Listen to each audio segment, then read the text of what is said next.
You probably think you know this story. Most people do. It gets taught as a checklist. A lion, a hydra, some stables, a set of golden apples.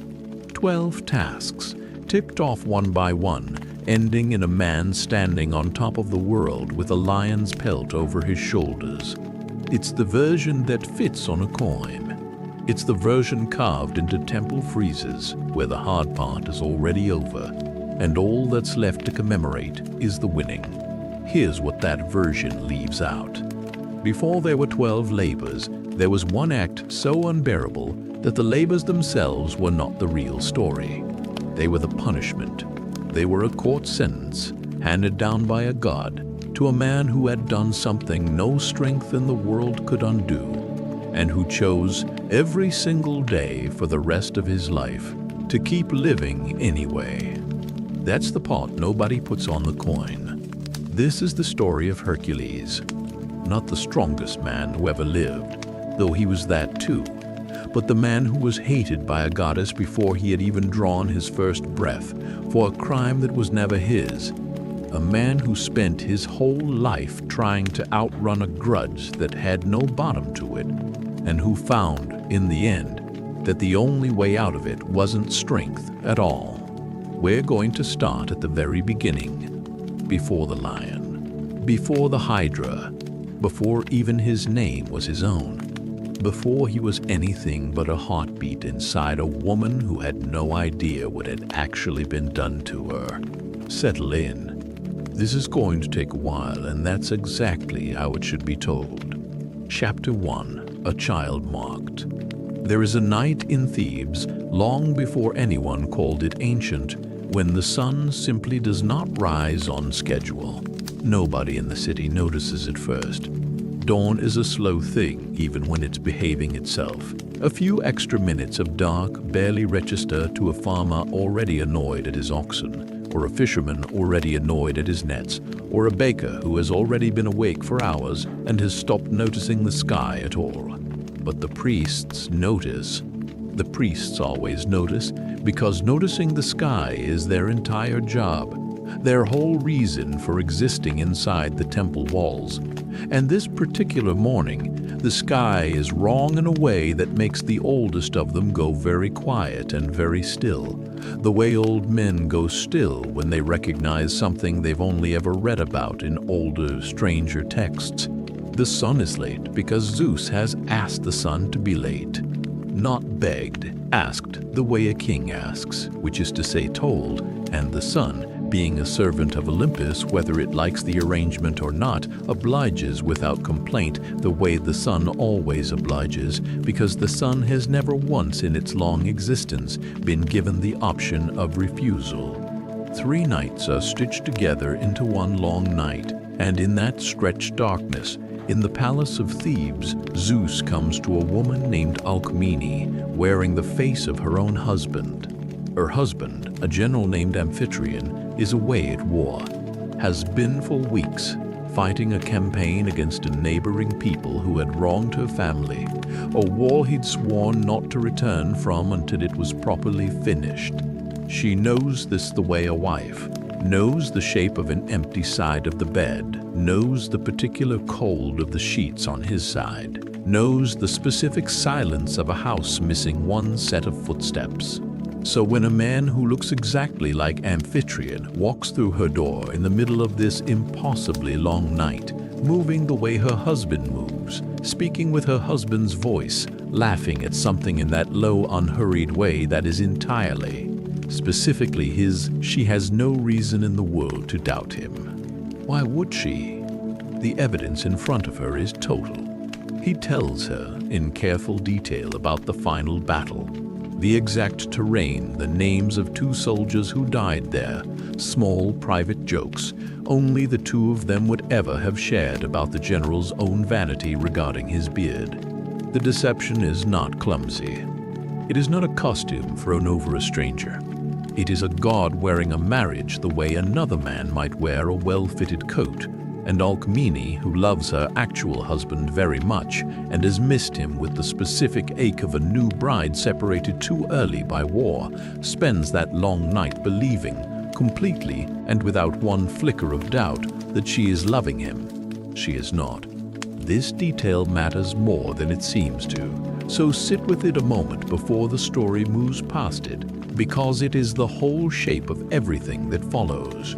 Alcmene did nothing wrong. She was deceived by the single most powerful being in the cosmos, using a method she had no conceivable way of detecting, employing details about her own marriage that only a god eavesdropping on her whole life could possibly have gathered.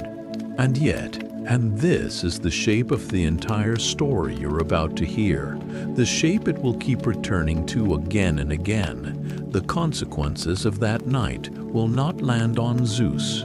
They will land on the child, because there is another player in this, and she is watching. Hera is Zeus's wife, and Zeus's infidelities are, by this point in their marriage, not exactly a secret to her. She has learned to live with a low simmer of humiliation that never quite boils over, mostly because there is very little a goddess can do to punish a god who answers to no one above him. But a mortal child born of one of these affairs, that is a different matter entirely. A child is small. A child is reachable.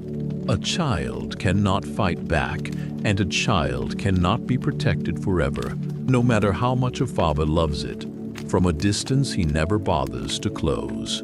So when the real Amphitryon returns from his campaign the very next night, one night after the god who wore his face, though of course he has no idea this happened, no idea at all that a stranger wearing his own voice slept beside his wife the night before he walked back through his own door, and Alcmene, in her joy at his return, genuine and unguarded, is with him too. The timing lands two conceptions inside the same handful of nights. 9 months later, on the same night, in the same room, Alcmene gives birth to twins. One son is Zeus's, one is Amphitrion's, conceived that second night, entirely mortal, entirely ordinary, destined for nothing more than an ordinary life. They will grow up as brothers, in the same house, drinking from the same well, and only one of them will spend his whole life being hunted for a birth he never asked for and could never have refused. The god's son is named Alcides at first. That's worth remembering because the name Hercules comes later and comes from Hera herself in a gesture that will make grim sense once you've heard the rest of this. But before any of that, Zeus does something almost sweetly, catastrophically foolish. Standing on Olympus looking down at his newborn son, with the particular pride of a father who has just done something he considers a genuine gift to the world, he makes an announcement to the assembled gods that the child born this day of his line would rule over all his kin, would be a king among men greater than any king who had come before him. He does not specify which child. He does not need to in his own mind. Every god listening knows exactly who he means, except Hera is standing right there, arms folded, face composed into the particular stillness of a wife who has just been handed by her own husband's careless pride the exact lever she needs to make him suffer for once instead of her. She goes straight to Eileithyia, goddess of childbirth, and asks no. This time it truly is asking. One goddess to another, wife to wife, in the particular quiet language of women who understand exactly what has been done to them and don't need it spelled out further. For a delay. Not on Alcides' birth. That's already happened, already past undoing. On a different birth entirely, one Hera has been tracking with the patience of a hunter who has already picked her ground. A cousin of Alcides' line. A child named Eurystheus, who is due any day now in a different house, born a few weeks premature by Hera's arrangement, rushed early into the world in the very same hour Zeus's oath is still ringing in the air over Olympus, still fresh enough that no god has even finished discussing it. The oath said the child born that day would rule. It did not say which child and gods, it turns out, are just as vulnerable to the precise wording of their own promises as any mortal haggling over a contract. Hera simply makes sure the wrong one gets there first, by a matter of hours, and by the time the news reaches Olympus, it is already too late to matter. By the time Zeus realizes what has happened, it's already law. He is furious. Furious in the specific, useless way of a powerful being who has been outmaneuvered by his own words, pacing some private hall of Olympus with a rage that has nowhere left to go, but an oath sworn on Olympus cannot simply be taken back, not even by the one who swore it, not even by the king of all the gods. Eurystheus, a child who will grow into a king remembered by history mostly for hiding inside a bronze jar, is now, by divine technicality, the ruler his cousin was supposed to be. And Alcides, the strongest child ever to be born of a god, a child who does not yet even have the strength to lift his own head off a pillow, is now, by that same technicality, destined to serve him. Keep that in your mind, not as a footnote, as the engine. Everything that follows, the labors, the years of blood and impossible distance, the entire shape of this man's life, traces back to one god's careless boast and one goddess's furious correction, made before the child in question could even understand that a word existed for either of them. Hera is not finished, though. The stolen birthright satisfies the mind. It does nothing for the anger underneath it. The anger that has been simmering for years now, decades even. Every infidelity, another small stone added to a wall she has been quietly building without telling anyone what it was for. And so, not long after, while the infant Alcides lies asleep in his crib beside his mortal twin, in a nursery lit only by a single low lamp, Hera sends two serpents into the room. They are not ordinary snakes. They are large, thick-bodied things, and they move with the unhurried confidence of creatures who have been sent on a task they expect to complete easily. An infant, after all, offers very little resistance to anything, let alone to something built and sent with a goddess's own intent behind it. They slide over the threshold in the dark, up the leg of the crib, over the carved wooden rail, and the mortal twin wakes first, screaming, thrashing away from them in the pure animal terror of a child who understands nothing except that something enormous and wrong has entered the room. Alcides wakes too, and instead of screaming, he reaches out, both small fists closing around both serpents' necks at once, one in each hand, and simply squeezes.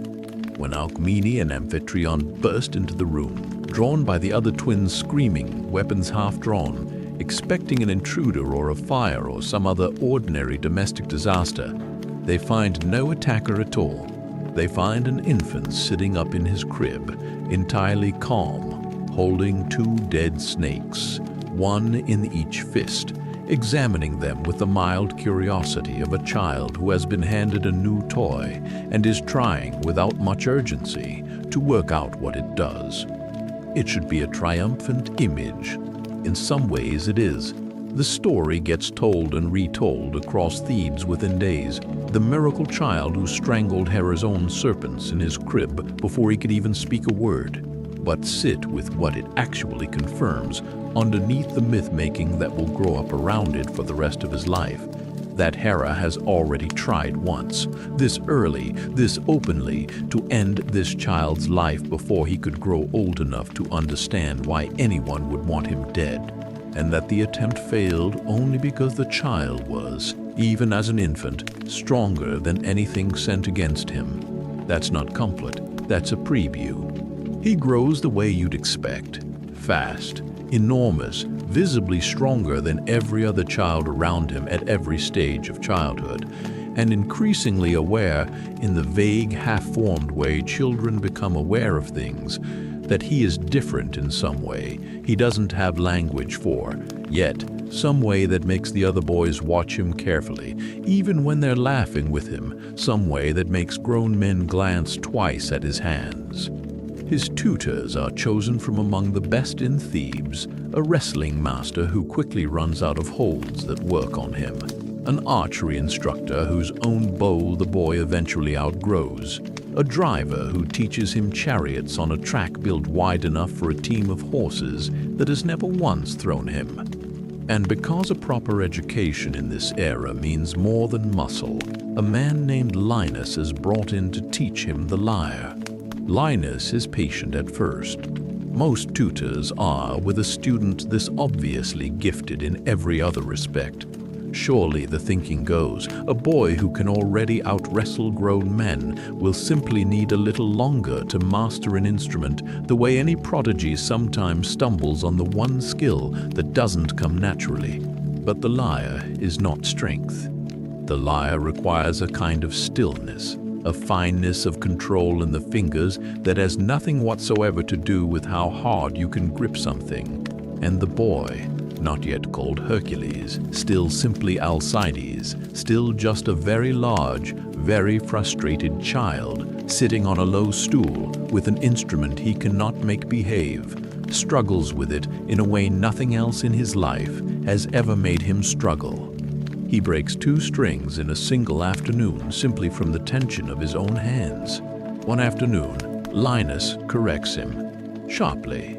The exact words don't survive across the centuries, and honestly, they don't need to for the story to land. What matters is the shape of it, a tutor, exasperated after weeks of the same mistake, saying something cutting, something that lands on a proud boy already humiliated by his own failure at something everyone else seems to manage without difficulty. And Alcides, humiliated in front of his tutor, in front of himself, in a flash of a temper he does not yet know how to contain or even recognize as it's happening, raises the lyre and strikes Linus with it. He does not mean to kill him. That has to be said plainly, because it's the whole tragedy folded into this one small domestic scene. A boy, embarrassed, lashing out the way children lash out at teachers every single day in every single household without consequence. Except this child's smallest careless motion carries the force of 10 grown men behind it, and Linus, his tutor, a man who had done nothing worse than correct a struggling student the way tutors have corrected struggling students since began, dies from the blow before anyone in the house even understands what's happened. There is a trial. Thebes does not simply let this pass, prodigy or not, however beloved the family, however clearly an accident. And Alcides, genuinely frightened now, genuinely grieving in his own confused, childish way, unable to fully understand what his own hands are capable of doing when he isn't watching them closely enough, is acquitted in the end on the argument that he acted in self-defense, that Linus struck him first. Whether that's true or a story built afterward by a frightened, protective family to shield a child too valuable and too dangerous to punish, nobody records with any certainty. What is certain is this: it is the first time in his life that his own strength does something he did not choose, does not want, and cannot take back. The first time he learns, in the worst possible way, that intention and consequence are 2 entirely separate things when you are built the way he is built. It will not be the last time. Hold on to that. We are going to come back to this exact shape of horror. Strength outrunning intention, a moment's carelessness landing somewhere it can never be recalled from. And when we do, it will not be a tutor, and it will not be a something a trial can quietly excuse. File this away now, quietly, the way the story itself files it away. A small, early tremor before the actual earthquake that's still years off. Amphitryon, shaken by the trial and by the look on his own son's face afterward, decides Alcides needs distance from the city, from an audience, from anything that might set him off again in front of people who will remember it. He is sent to the countryside to work as a herdsman on the family's cattle lands. far from courts and crowded streets. And it is here, away from tutors and trials in the watching eyes of Thebes, that Alcides spends what might be the only genuinely unhaunted years of his entire life. There's a story from this period worth telling slowly, even though its exact history is murky, and half the philosophers who've retold it clearly built it into a lesson more than a memory. It goes like this. At 18, tall now, broader across the shoulders than any grown man in the region, standing at a literal crossroads where the herding paths split. One road worn smooth and easy from constant use, the other narrow, overgrown, climbing steeply into hills. Nobody bothered walking anymore. He is approached by two women.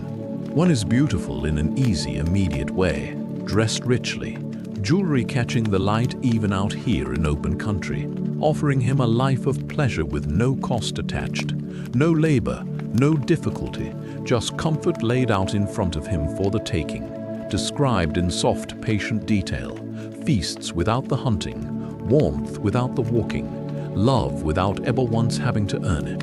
She calls herself, depending on who's telling it, vice or sometimes happiness, though even in the telling there's an edge to that second name. Like the storyteller doesn't quite believe it either.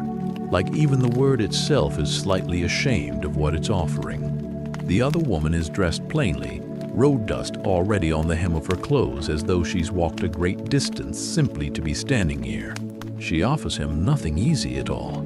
She tells him, honestly, without flattery, that the road she's offering is steep and long, and that he will not always be thanked for walking it.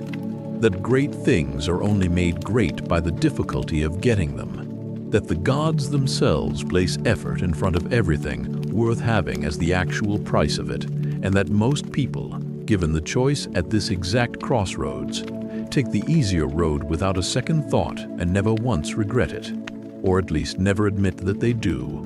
She calls herself virtue. He chooses the narrow road, keep that image, not because it's a children's fable about hard work paying off. It isn't, not in this story, not really, not once you heard what's coming. Keep it because he is going to be handed this exact choice again, decades from now, in a much darker room with much higher stakes, and the story is going to ask you to remember that he already made this choice once, freely, before anyone had done anything to him at all, before the world had earned the right to demand it of him, before there was a debt to pay, or a family to lose, or a goddess with a decade of patience still ahead of her. Years pass at the Catalans. He grows into the body that will eventually be recognizable in 1,000 statues. The size of him, the sheer physical improbability of him, shoulders too wide for most doorways, hands that can close entirely around another man's forearm. And somewhere in this stretch, in a story told with real warmth by the people who first passed it down, he takes on the Lion of Cithaeron, a beast terrorizing the herds of both his father and a neighboring king, tracking it for days through country nobody else would enter, and kills it single-handed, wearing its pelf the rife. I fight it frikets, the quote the fape fight shit. It's a small thing in the scheme of what's coming. But it's the first time strength and purpose line up cleanly. Strength used to protect something, not to accidentally destroy it. And if you're looking for the one true stretch of peace in this entire story, this is close to it. A young man, strong beyond reason, doing something good with it, out in open country, far from any city that remembers what happened to Linus, sleeping easily at night with nothing but wind through the tent flap and the low sound of settled cattle. It doesn't last. Nothing in this story lasts. He is called back to Thebes eventually. There is a war, a siege from a neighboring city demanding tribute. Thebes refuses to pay, and Thebes needs every capable fighter it has, and Alcides is by now unmistakably that, a name already spreading through the countryside faster than he's aware of. He fights well. He fights, honestly, better than anyone expects, turning the siege inside 2 engagements that should have taken a season, and in the aftermath, in the particular euphoria of a city that has just been saved by one enormous devoted young man who asked for nothing in return, the King of Thebes offers him something that feels, in the moment, like the ordinary shape of a happy ending. His daughter's hand in marriage. Her name is Megara. We are not going to spend long here, and that is deliberate, because the story itself does not get to spend long here. But you should know, before what comes next, that this part is real too, that there is a version of this man's life, however brief, where he is simply a husband, where he comes home in the evening, dust and sweat from a day's ordinary labor still on him, to a wife he loves and who loves him back without complication, without a god watching from a distance with her jaw tight. They have children. 3 sons in most tellings, though the exact number and their names shift depending on who's telling it, which is its own quiet tragedy. Even the number of children he lost isn't agreed upon, because so few people who told this story afterward could bear to linger on the specifics long enough to get them right. For a handful of years, this is simply his life. A house with a door that closes on the rest of the world. A wife who has learned exactly which of his silences mean he's tired, and which means something older is passing through him, and knows how to sit with either one without asking questions. Small sons who are, by every account, delighted by a father who can lift all 3 of them at once onto his shoulders with barely a change in his breathing, who lets them ride there through the market while he pretends not to notice the other children staring. Thebes, having been saved by him once, regards him with the particular fondness a city reserves for a hero who has settled down and stopped being dangerous, who has become, against every expectation, simply a neighbor. It should have been enough. In any fair accounting of a life, a man who was mocked before birth, who survived an assassination attempt in his own crib, who carried one accidental death already on his conscience from a lesson gone wrong, and who still built, out of all of that, a genuinely happy home. That man should have been allowed to keep it. That there is a goddess who has been watching this whole time, who has not forgotten the oath stolen at birth, or the serpents that failed and left her looking, for one humiliating morning, weaker than an infant, and who has been waiting with the patience only an immortal can afford, the patience of someone who has nowhere else to be for the rest of eternity. For exactly this, a happiness worth taking, built slowly over years, so that its loss will cost as much as possible. She has been quiet for a long time. That quiet was never mercy, it was aim. Chapter 2, The Madness. There is a kind of quiet that only shows up right before something terrible, and if you have ever felt it, a room too still, a night too calm, a conversation that keeps almost turning into something and then doesn't, you already know it isn't peace. It's a held breath. Thebes, in the months after Alcides' marriage to Megara, is living inside exactly that kind of quiet. And not one person in the city can feel it for what it is, because you cannot see a held breath from the inside. You can only feel afterward, the moment it finally lets go. Hera can see it. Hera has never stopped watching, not for one single season across all these years. Not through the wedding, not through the birth of the first son, then the second, then the third. She has spent this whole stretch cataloging this man's happiness the way a creditor catalogs a debt. The wife, the sons, the city that loves him, the peace he was never supposed to be allowed in the first place. Each small domestic joy logged and weighed against everything that was stolen from her the night Zeus wore another man's face into another woman's bed. And she has decided finally on the instrument. Not serpents this time. Serpents can be strangled by 2 small fists, and she has not forgotten that lesson. Has not forgotten the particular hollow feeling of standing over a crib and understanding that her first attempt had simply failed. She goes instead to Lyssa, the spirit of mad frenzy, a being so reluctant to do what's being asked of her that even she, even a personification of madness itself, a being whose entire nature is to inflict exactly this kind of ruin without hesitation, hesitates. The exchange between them in the tellings that bother to include it is almost unbearable in its ordinariness, the way two colleagues might argue over an assignment neither of them wants. Lyssa protests.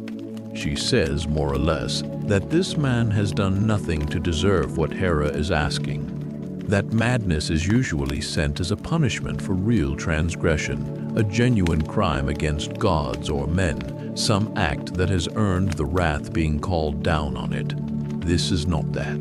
This is simply a goddess settling an old score on a man who was never given the chance to owe her anything at all, who was an infant asleep in a crib the last time Hera tried this and failed. Hera does not argue the point. She doesn't need to. She is a queen giving an order, and orders from queens do not require justification, not from a spirit whose entire purpose is to serve exactly this function when called upon. Lyssa says her piece once, is refused once and goes. It happens on an ordinary evening. That's worth saying plainly, because there is no warning in this story, no build of dread that the household could have noticed and fled from, no strange dream the night before, no bad omen at the household altar that anyone thought to read correctly. Megara has just put the youngest to bed.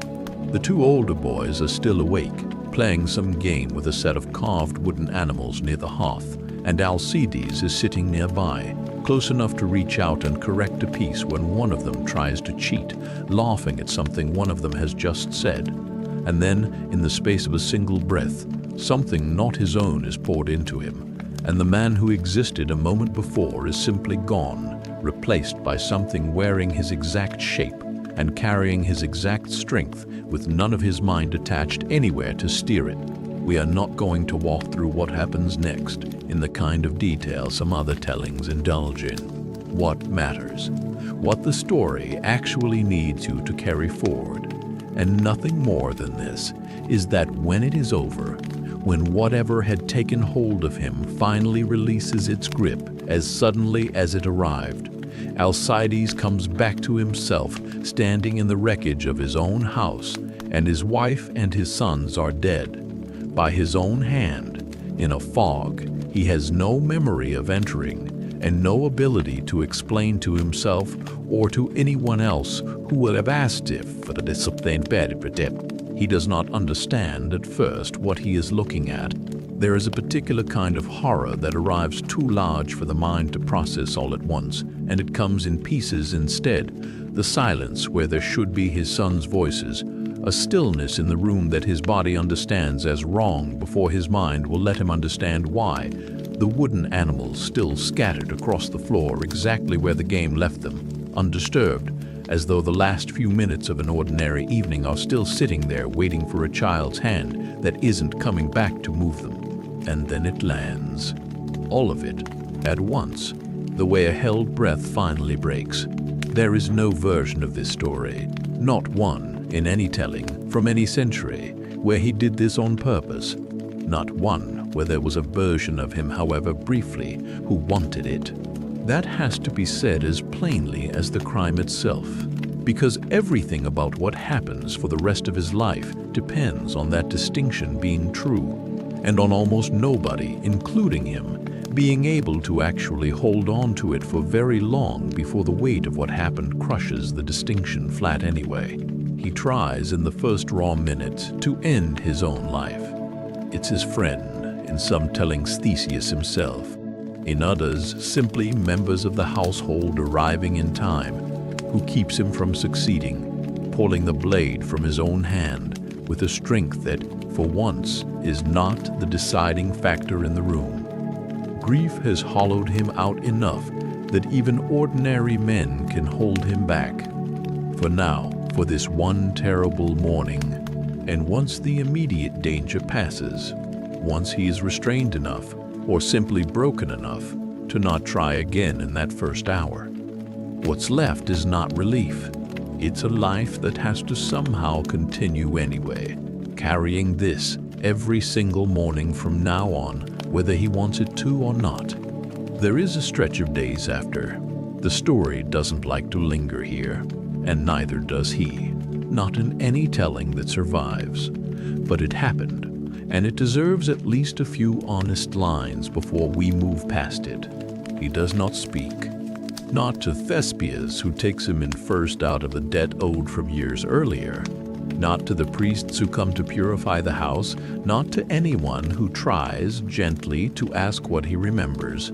He sits mostly in whatever room he's been given, and the household around him learns quickly not to make sudden movements near him, not out of fear that he'll turn violent again. Nobody who knew him well ever truly believed that, but out of the same instinct you'd have around any wound too raw to touch without warning. Food is left near him and mostly goes untouched. Sleep, when it comes at all, comes in short, broken stretches, and more than once, someone passing his door in the night hears him say a name, never explained afterward, never repeated to his face, because everyone in that house understands, without being told, exactly whose name it must have been. There's a particular cruelty in what grief demands of a mind that cannot locate the actual memory of the crime. A man who remembers killing carries the act itself, terrible as that is, but at least carries it as something that happened, something with edges, something that can eventually, however slowly, be placed somewhere and lived around. Hercules has no such edges to work with. He has only the aftermath, the wreckage, the stillness, the wooden animals on the floor, and a blank, featureless gap where the act itself should be. A gap his mind keeps circling back to and finding nothing in, over and over, the way a tongue keeps returning to a missing tooth. In some ways, this is worse than memory would have been. A man can eventually, however imperfectly, make peace with something he did. It is much harder to make peace with something you did and cannot even access, something that happened inside your own body, while whatever part of you makes choices was simply absent from the room. He goes eventually to a man named Thespius, then to the king of Thebes, then finally, on the advice of people who genuinely do not know what else to tell a man in his position, to the oracle at Delphi, because if there is a way back from something like this, if there is any path at all that doesn't end where his first attempt nearly did, it will have to come from the gods, since it was a god who did this to him. And only a god, it seems reasonable to hope, could possibly know the way back out. The journey to Delphi is not glamorous. This isn't a hero's march. It's a man walking, mostly silent, through country that doesn't know yet what he's carrying. Stopping in villages where people are, at first, awed to see him. The famous strong man, the lion killer, the one who saved Thebes from siege, before something in his face or his silence or the way he flinches from small children playing near a road tells them not to ask him anything else and to simply point him toward the next well, the next stretch of shade, and let him keep moving. The temple at Delphi sits high on the slope of Mount Parnassus, reached by a road that switches back on itself again and again, each turn offering a slightly different view of the valley below, as though the mountain itself wants a traveler to arrive slowly, with time to think rather than all at once. Hercules climbs it in silence, past the treasuries other cities have built to house their offerings, past pilgrims coming down the other way with a particular loosened look of people who've just been told something they needed to hear, and arrives at the temple itself in the gray hour before the priests even open the doors for the day's first petitioners. He waits. He is not, by this point, a man in any hurry to hear anything. And there is a strange, heavy patience to how he sits on the temple steps in that early light. Not the patience of hope, but something closer to the patience of a man who has already decided he will accept whatever answer comes, however hard it lands, because there is genuinely nothing left, that could land harder than what has already happened. When the door is finally open and he's shown in through the outer chamber toward the inner sanctum, the air changes, thicker, sweetish, faintly mineral. The vapor that rises from a fissure in the rock beneath the temple, and that the Pythia breathes directly, seated on her tripod above it, before speaking whatever it is that comes through her. At Delphi, he asks the oracle plainly what a man does with a crime this size, whether there is a penance large enough to answer for it, whether the gods, having done this to him, will now also refuse to tell him how to survive it, will simply let him carry it alone until it finishes what it started. The answer comes back, filtered as always through the Pythia's strange half-language, thick with the smoke of the inner sanctum. And it is not gentle, offers no comfort, no absolution, simply handed over out of pity.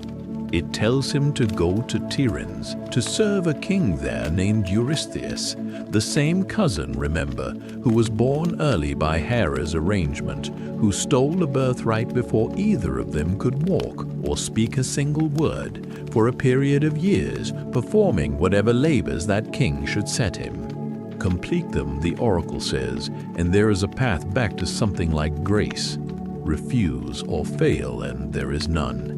And no further guidance will ever be offered to him again. There's a detail worth sitting with here, because most retellings rush past it to get to the lion. The oracle also gives him a new name in this moment, not Alcides anymore. Hercules, meaning roughly glory of Hera. The goddess who destroyed his family is, from this point forward, literally written into the name he carries for the rest of his life. Every time anyone addresses him, every time he introduces himself to a stranger, every time a herald announces his arrival at some distant court. Some tellings frame this as an honor, a strange backhanded blessing, a way of saying that his eventual glory would somehow redound to Hera's credit. Don't take it that way. Take it as exactly what it is, a permanent, unremovable reminder, stitched into his own identity of who did this to him and why.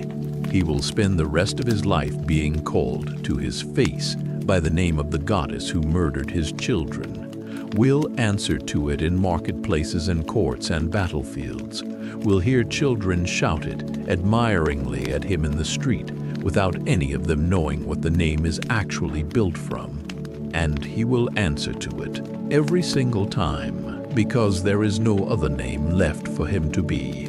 That's the shape of the punishment underneath the punishment. The laborers are coming, 12 of them, each one harder and stranger than the last.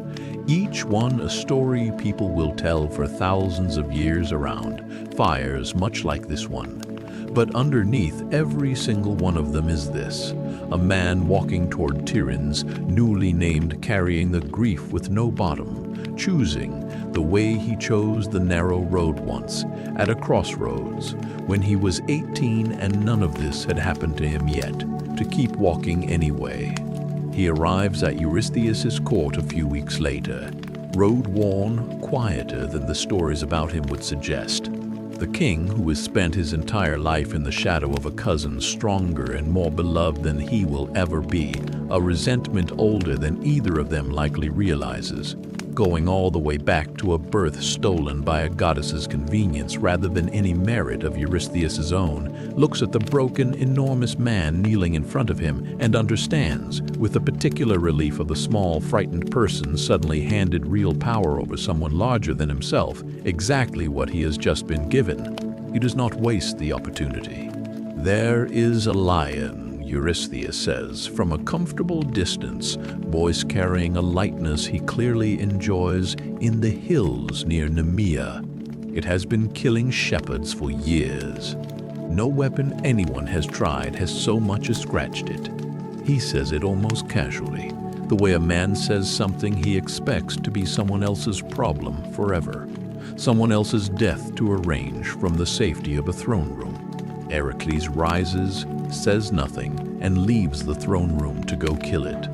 Chapter 3. Lion and Hydra. The hills around Nemea have a particular kind of silence to them by the time Hercules arrives. Not the silence of an empty place, but the silence of a place that has learned, over months of dead shepherds, to keep still and hope not to be noticed. Flocks have been moved elsewhere or simply abandoned in their pens. Gates left open because there's no longer any point closing them. Doors in the nearest village are barred well before dark, and the few people left willing to talk about it at all speak of the lion, the way you'd speak of weather, something too large to fight, only to endure or flee, not a beast with habits and weaknesses like any other animal, but a kind of standing verdict on the whole valley. He finds its tracks within a day, enormous, spaced with a stride no ordinary lion could match, pressed deep even into hard-packed ground. Finds the lion itself within two, sunning on a rock outcrop above a ravine with the unbothered posture of something that has never once had to consider losing a fight, tail flicking lazily, entirely unconcerned by a lone traveler crossing the valley floor below it. He tries an arrow first. Sensible. Standard practice. The same opening move that has worked on every other dangerous animal he's ever hunted. The lion turns its head at the sound of the bowstring, almost curious, ears pricked forward, and the arrow strikes true, dead center of the shoulder, and simply bounces off its hide as though it had struck stone rather than flesh. He tries again, adjusting his angle, aiming for the softer flank. Same result. A dull, wrong sound, metal skittering off across the rocks, and the lion, if anything, looks more annoyed at the interruption than wounded. This is not an ordinary lion. Some tellings say it fell from the moon, others that it was raised by Hera herself, specifically for this labor, bred somewhere in her private care to be unkillable by any conventional weapon, precisely because she knew, eventually, this exact day was coming. Whether that's true in any literal sense or a story built afterward to explain the impossible, the practical fact facing him on that hillside is the same either way. Nothing thrown at it from a distance does anything at all. So he does the only thing left. He follows it to its den, a cave with two mouths opening onto the ravine, and the good sense, before going in, to block one of them with a heavy fall of stones so the fight, whatever shape it takes, can only go one direction. And then he goes in after it, into the dark, with nothing but his hands and the last of the daylight fading behind him at the cave mouth. We will not walk through the details of what happens in that cave. It's not a long fight in the tellings that bother to time it, and it is not a clean one. There is snarling, and there is the scrape of claws against stone, and there is, at one point, a silence that stretches long enough that a person waiting outside might have started to fear the worst. What matters is what comes out the other side, into the gray light before dawn. Hercules, exhausted in a way arrows never would have made him, breathing hard, one arm hanging wrong at his side, dragging a dead lion by the scruff of its neck back toward Eurystheus's court, and discovering, when he tries to skin it for a trophy, using a bronze knife borrowed from a shepherd along the way, that no blade he owns will cut through the hide that turned away every arrow he fired.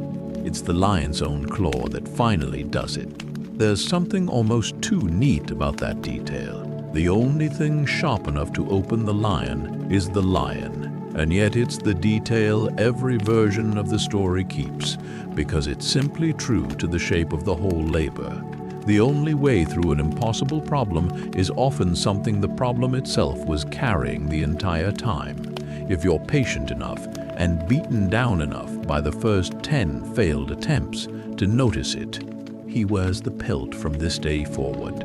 Head is a kind of helmet, hide is armor draped over his shoulders and back, the forepaws knotted loosely at his chest, and it becomes the single most recognizable image of him in every telling that follows. So ubiquitous, carved into so many temple walls and stamped onto so many coins, that people forget, centuries later, it started as a technical solution to a skinning problem and only became a legend by accident, the way most of the truly enduring symbols in this story tend to. When he returns to Tiryns wearing it, Walking into the throne room still smelling faintly of the cave and the fight, Eurystheus' reaction is not what you'd expect from a king receiving proof his cousin has slain an unkillable monster. He is, by every account, terrified.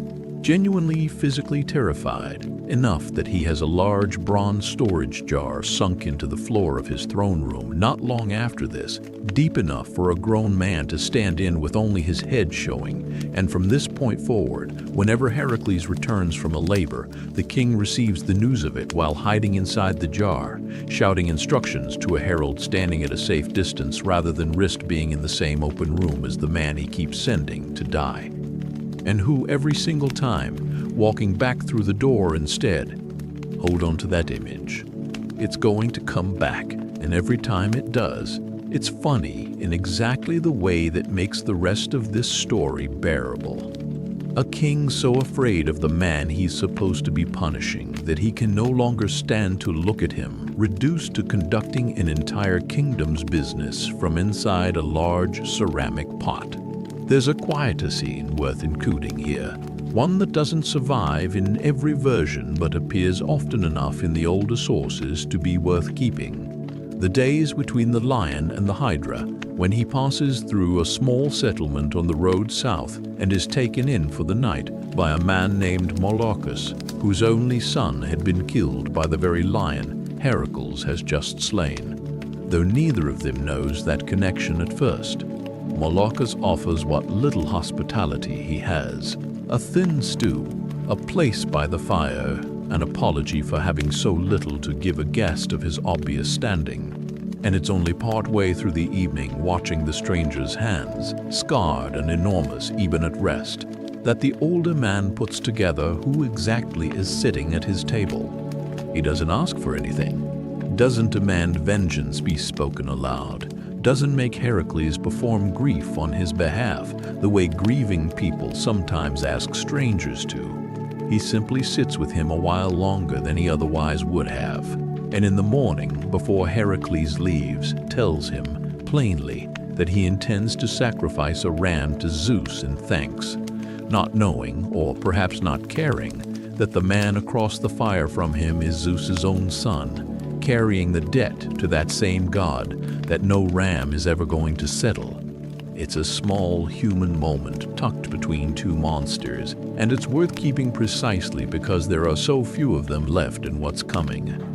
A stranger's kindness, offered without asking anything back, to a man who has spent every waking hour since Thebes bracing for the opposite.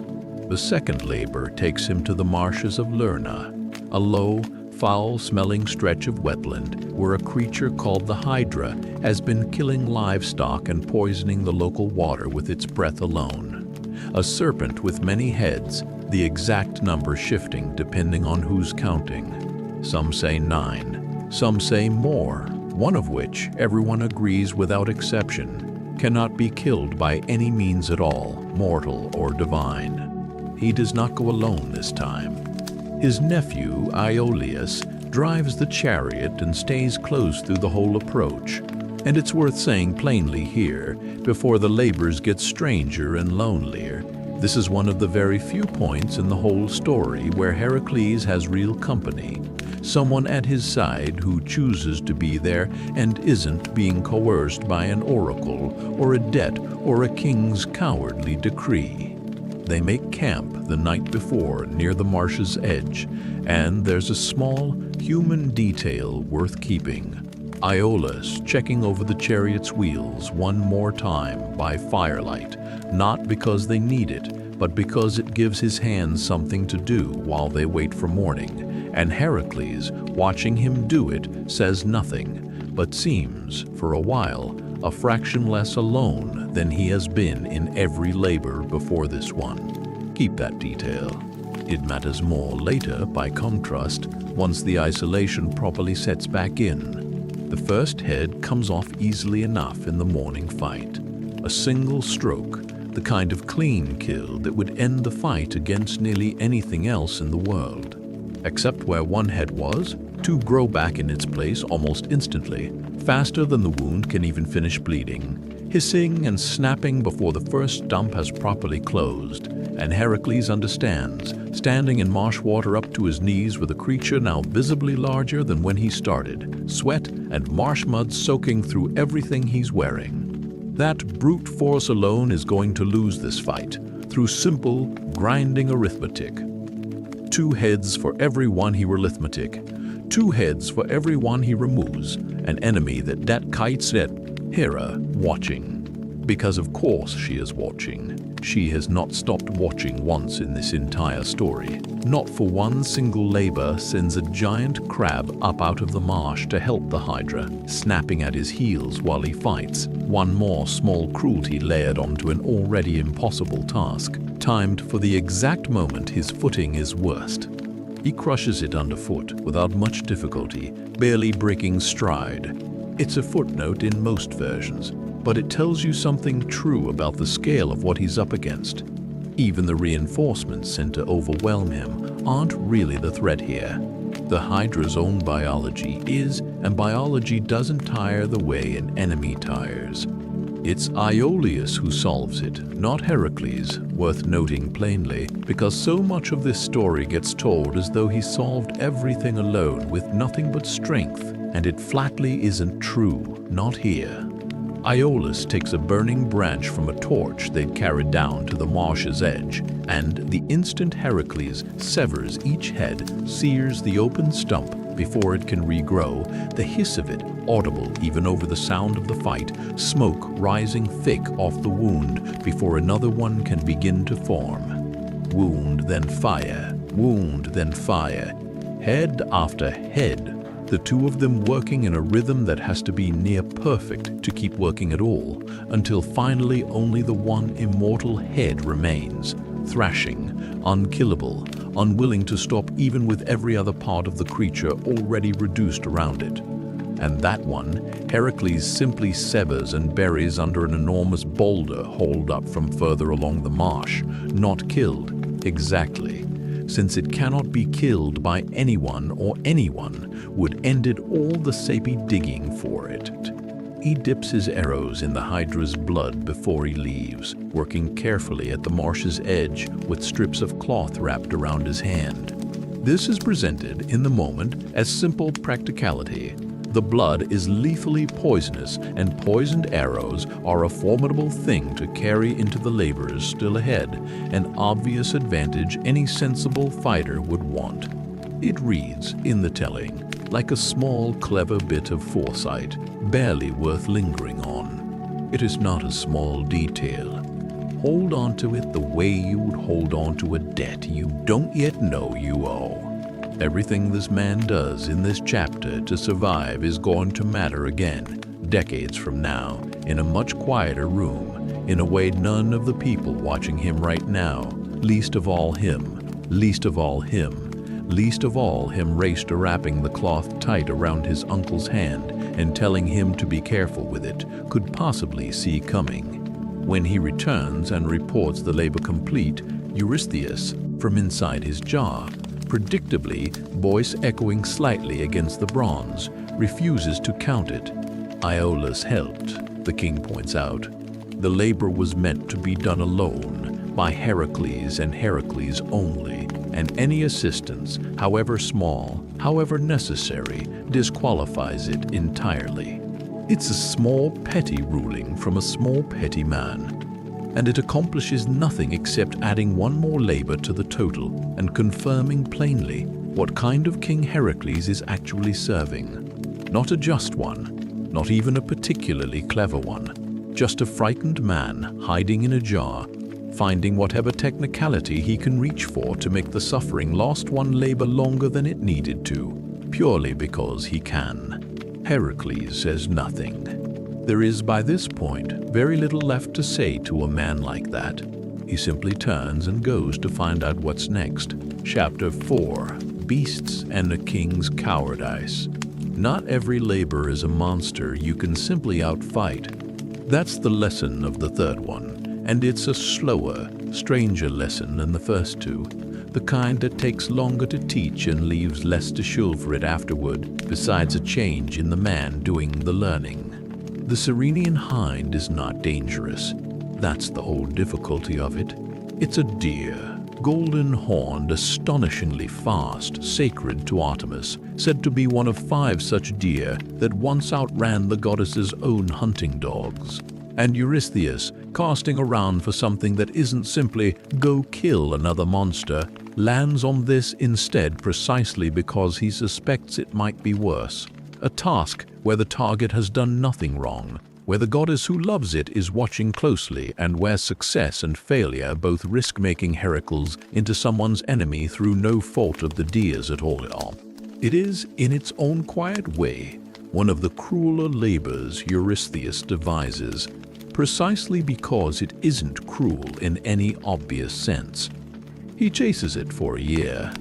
Say that plainly, because it deserves to land with its full weight, not a day, not a week, a year, on foot across mountains and rivers and the changing seasons, through spring mud and summer heat and the first hard frosts of a second winter approaching, never quite catching it, never quite losing it either.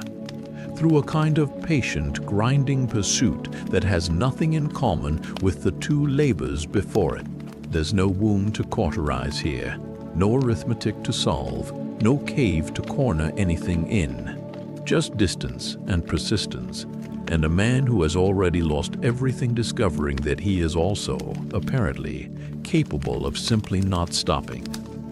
That grief, in its own strange way, has made him a more patient man than he ever was before, because there is very little left in him that a single lost year can take away that hasn't already been taken.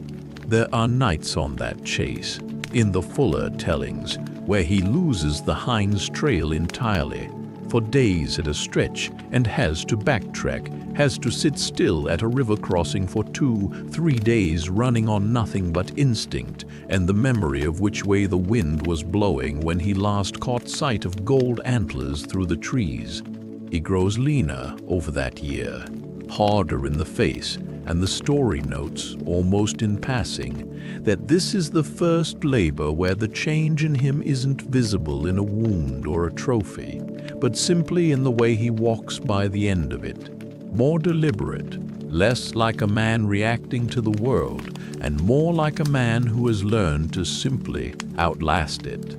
He finally corrals it near a river, exhausted past the point of flight, legs trembling under it in a way that could almost be mistaken for the hunter's own exhaustion, mirrored back at him, and takes it, carefully, without harming it, which matters enormously to what happens next, intending to carry it back to Tiryns alive, exactly as instructed.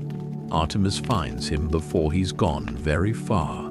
She is not pleased, understandably, to find a mortal man carrying off a sacred deer across his shoulders like ordinary game.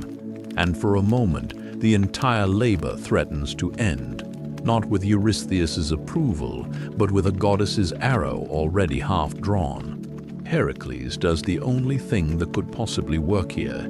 He sets the hind down carefully and tells her the truth, plainly, without excuse, that this isn't malice, that he serves a king under a divine sentence he never chose and cannot refuse, that he intends the hind no harm at all, and will return it to her the moment the labor is formally acknowledged by the court that demanded it. Artemis, whether moved by the honesty or simply satisfied that a mortal finally showed her creature the respect it was owed instead of treating it as a trophy, lets him go on his word, and he keeps that word exactly as promised once Eurystheus has seen it. It's a small mercy in a story with very few of them, worth noticing if only because so much of what's coming has none. The 4th labor turns almost, briefly, funny, the first real crack of humor in a story that has mostly earned the right to be grim, and it lands where the story most needs it to.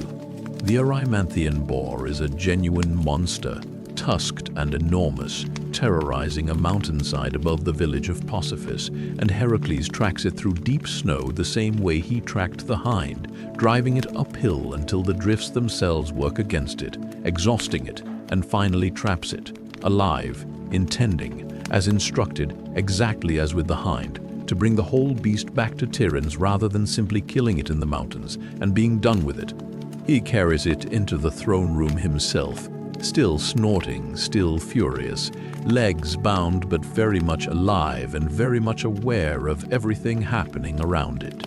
Eurystheus, who has by this point already installed his bronze jar and already learned to dread every single one of his cousin's returns, takes one look at a fully grown, furious, live boar being carried directly toward his throne by the man he's supposedly punishing and does not wait to see what happens next. He is inside the jar before the boar has finished squealing, shouting through the bronze for someone, anyone, to take the animal away, please, immediately, right now, his voice climbing an octave with every repetition, the whole court apparently having grown accustomed enough to this exact scene that nobody even bothers looking surprised anymore. It is, by every account that includes it, genuinely comic. A king who sends a man to fight unkillable monsters, reduced to hiding from a pig, shouting orders from inside a pot while his own guards try not to laugh where he can't see them. Keep it light here, the way the story itself keeps it light, because the chapters ahead are going to need this laugh banked in reserve. There is not much more comedy coming, and what does come later carries a much colder edge than a king ducking into a jar over a boar. The fifth labor is where the humor curdles a little, because this one is less about a monster and more about a man's character, and the man in question turns out to have very little of it worth admiring. King Argises keeps an enormous herd of cattle, gifted by the gods in most tellings, and never once properly cleaned up after in 30 years, an inheritance turned burden that Argises simply chose to live around rather than solve. The stables are not merely dirty. They are a genuine, functioning catastrophe. Filth built up across 3 decades until the smell alone is said to reach neighboring kingdoms on the wind, and Eurystheus assigns this labor specifically because he expects it to be, finally, a humiliation rather than heroics. Not a fight Hercules can win with strength, but a chore so degrading that even completing it successfully will feel, in the telling, like a loss rather than a victory. Hercules strikes a private bargain with Augeas before he begins, clean the stables in a single day, and in exchange receive 1/10 of the herd, a fair price for an impossible service. Augeas confident this is a physically impossible boast. 30 years of build-up, cleared in one day, by hand, the way any reasonable person would attempt it, one cartload at a time, agrees readily, even a little amused. Why wouldn't he agree? It costs him nothing to promise something he's certain will never come due. And there's a particular kind of pleasure for a man like Augeas in watching someone commit publicly to a task he privately believes is impossible. Hercules does not clean it by hand. He diverts 2 rivers, the Alpheus and the Peneus, carving new channels overnight and through the following morning that run straight through the stable grounds, tearing down one section of wall to let the water pass clean through and out the other side, and lets the sheer force of moving water do in a single afternoon what 30 years of neglect had built up stroke by stroke. It is, without question, the cleverest single solution in all 12 labors. Not strength solving the problem directly, but engineering. Patience with a landscape rather than patience with a monster, and by evening the stables stand cleaner than they've been in a generation, the rivers already being coaxed back toward their original courses. Augeas refuses to pay. He claims once the labor is visibly, undeniably complete, standing at the edge of his own transformed stableyard, that the deal never existed in any binding sense, or that it doesn't count because Hercules was already under obligation to Eurystheus and therefore couldn't have been legitimately working for hire in the first place. Whatever technicality serves best in the moment, the same small ugly instinct Eurystheus showed with the Hydra. dressed up now in a different king's voice, and a different king's voice, and a different kid's.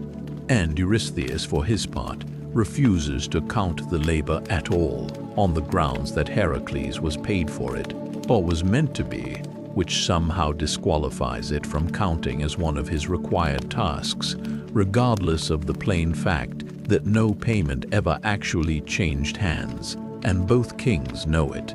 Two labors erased on two technicalities now. Read that plainly for what it is. Not bad luck, not an unlucky pattern of circumstance, but the actual character of the men judging him. A coward in a jar and a liar who won't honor his own bargain. Both of them small men, made smaller still by having power over someone who could crush either of them without effort, and chooses, every single time, not to. That restraint is worth sitting with for a moment before the chapter closes.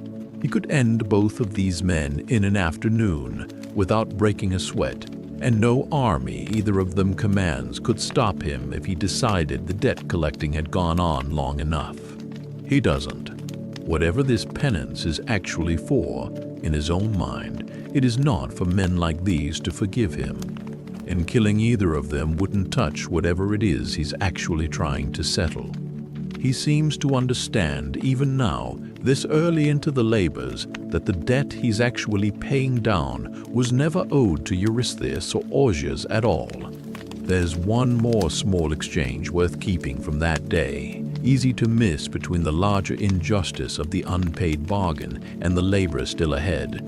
Augeas' own son, a young man named Phylis, had stood as witness to the original bargain, and speaks up now in front of the assembled court, confirming plainly that his father had indeed promised the 10th of the herd, and that the promise was being broken in front of everyone present. It costs him something real to say it. Augeas banishes him from the kingdom that same day for the disloyalty of simply telling the truth about his own father, and Hercules notices, even in the middle of his own fresh humiliation, that there was at least one honest voice in that court willing to lose everything rather than let a lie stand unchallenged. He says nothing about it in the moment. But years later, once the labors are finally behind him, it's Phylis he seeks out first, restoring him to his father's throne after Augeas is gone, a small debt quietly repaid to the one person in that entire kingdom who owed him nothing and gave him honesty anyway. He turns from Augeas' court, unpaid, uncredited, and asks, without complaint, what labor comes next. Chapter 5. Birds, Bulls, and Man-Eating Horses. The Stymphalian birds are, on the surface, a smaller horror than what's come before. No fangs, no wan-ang, no enormous head growing back beneath a blade. They are, simply, birds. Flocks of them nesting in the marshes around Lake Stymphalis, in numbers dense enough to blot out light when they rise all at once, with bronze feathers sharp enough to be fired like arrows when they beat their wings in anger, and a taste, some tellings insist, for human flesh that has turned the surrounding farmland into a place people simply stopped working, year over year, until the fields went to seed and the birds drew even further unchecked. The problem isn't killing them. Hercules could kill any single one of them without slowing his stride. The problem is the marsh itself, ground too soft to walk on without sinking past the ankle, too wet to fight from with any real footing, thick enough with reeds taller than a man's head that the birds can simply vanish into cover the instant he draws near, then rise again in a fresh clattering wave the moment his back is turned toward a different stretch of water. He stands at the edge of that swamp for the better part of a day, circling it, testing the ground in a dozen places, working out how to fight an enemy that the terrain itself is actively sheltering, and finds, for the first time in these labors, that he genuinely cannot see a way through with strength alone, no matter how he turns the problem over. Athena solves it. She comes to him herself, not through a dream or an omen, but standing at the marsh's edge in the gray early light, and brings him a bronze rattle, forged by Hephaestus specifically for this purpose, an instrument, not a weapon. And there's something worth noticing in that alone. Not every labor gets a divine gift handed to it directly. Most of them, Hercules has faced with nothing but his own hands, and whatever he could improvise in the moment. And it says something about how this one particular labor was constructed, an enemy hidden by terrain rather than defeated by force. That even the goddess of strategy recognized brute strength wasn't going to be the answer here.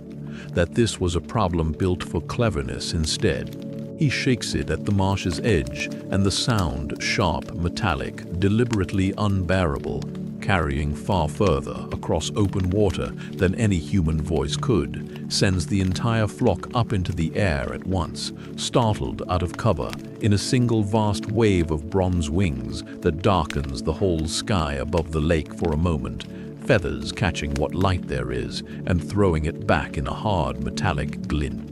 And once they're airborne, exposed, with nowhere left to hide among the reeds, he simply starts firing.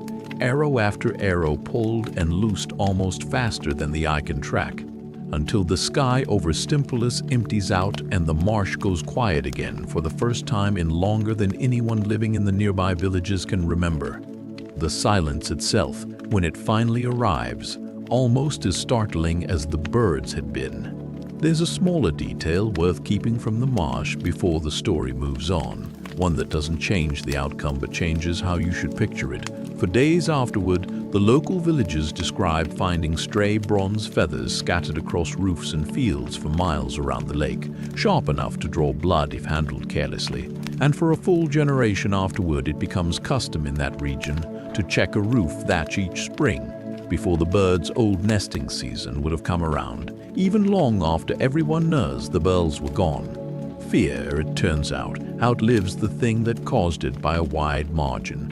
And this labor, quiet and strange as it is compared to a lion or a hydra, leaves behind exactly that kind of lingering residue. Not scars on the land itself, but a habit of caution stitched into people who never once saw the birds directly, passed down secondhand the way most fear eventually is. The seventh labor takes him across water to Crete, where King Minos keeps a bull sent up from the sea by Poseidon himself. A magnificent animal, once white as sea foam, and meant as a gift and a sign of favor between a god and a king who had prayed for exactly such a sign.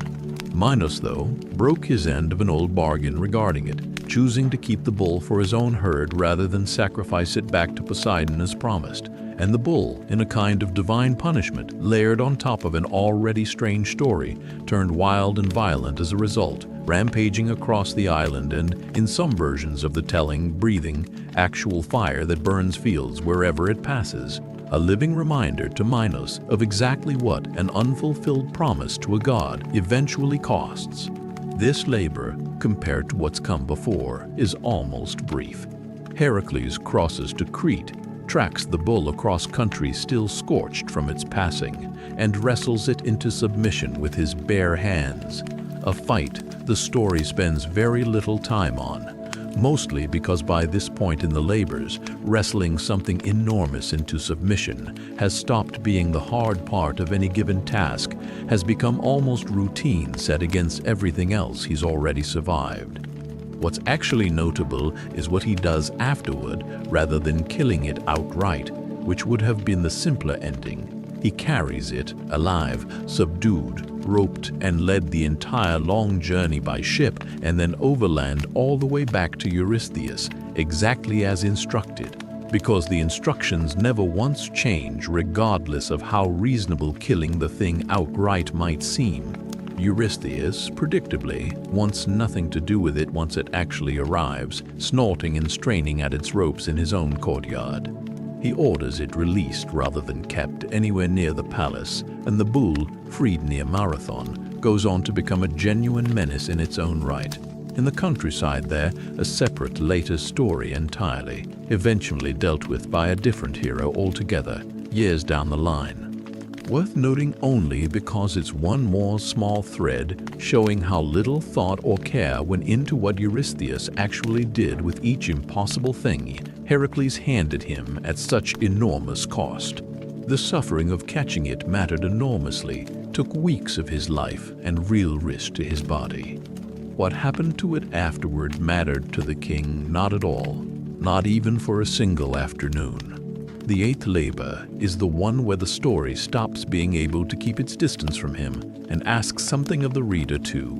Some of what's come before has had real menace to it, the Hydra, the lion. But this one carries a different kind of darkness, the kind that isn't about monsters at all, but about what a man does when he's given absolute power over other people, and nobody left to answer to for how he uses it. Diomedes, king of Thrace, keeps 4 mares, Patagos, Lampons, Xanthos, and Danos, in the tellings precise enough to name them, each one described as magnificent, wild-eyed, kept chained by iron because no ordinary rope could hold them, and feeds them, deliberately, on human flesh, not out of necessity, not because the horses require it to survive. Out of cruelty as spectacle, travelers unlucky enough to pass through his territory seeking hospitality, as any traveler in this world has every right to expect, thrown instead to the horses as entertainment for a court that has apparently decided, over years, this is simply how their king does things now, and has stopped being troubled by it. Hercules arrives, subdues the gods holding the mares in a fight that costs him little, and, in the version of this story that has survived the longest, the one that carries the most weight and the clearest sense of moral accounting, turns Diomedes himself over to his own animals. The king who fed strangers to his horses for sport is fed to them in turn, and the mares, having tasted their own master's flesh, are calmed by it in a way nothing else could calm them, growing docile almost immediately afterward. A detail almost too neat to be comfortable. The cruelty completing a circle rather than simply being punished from outside it by some unrelated force. This is the point in the story worth pausing on directly, rather than letting it slide past the way some retellings do in their hurry to reach the golden apples.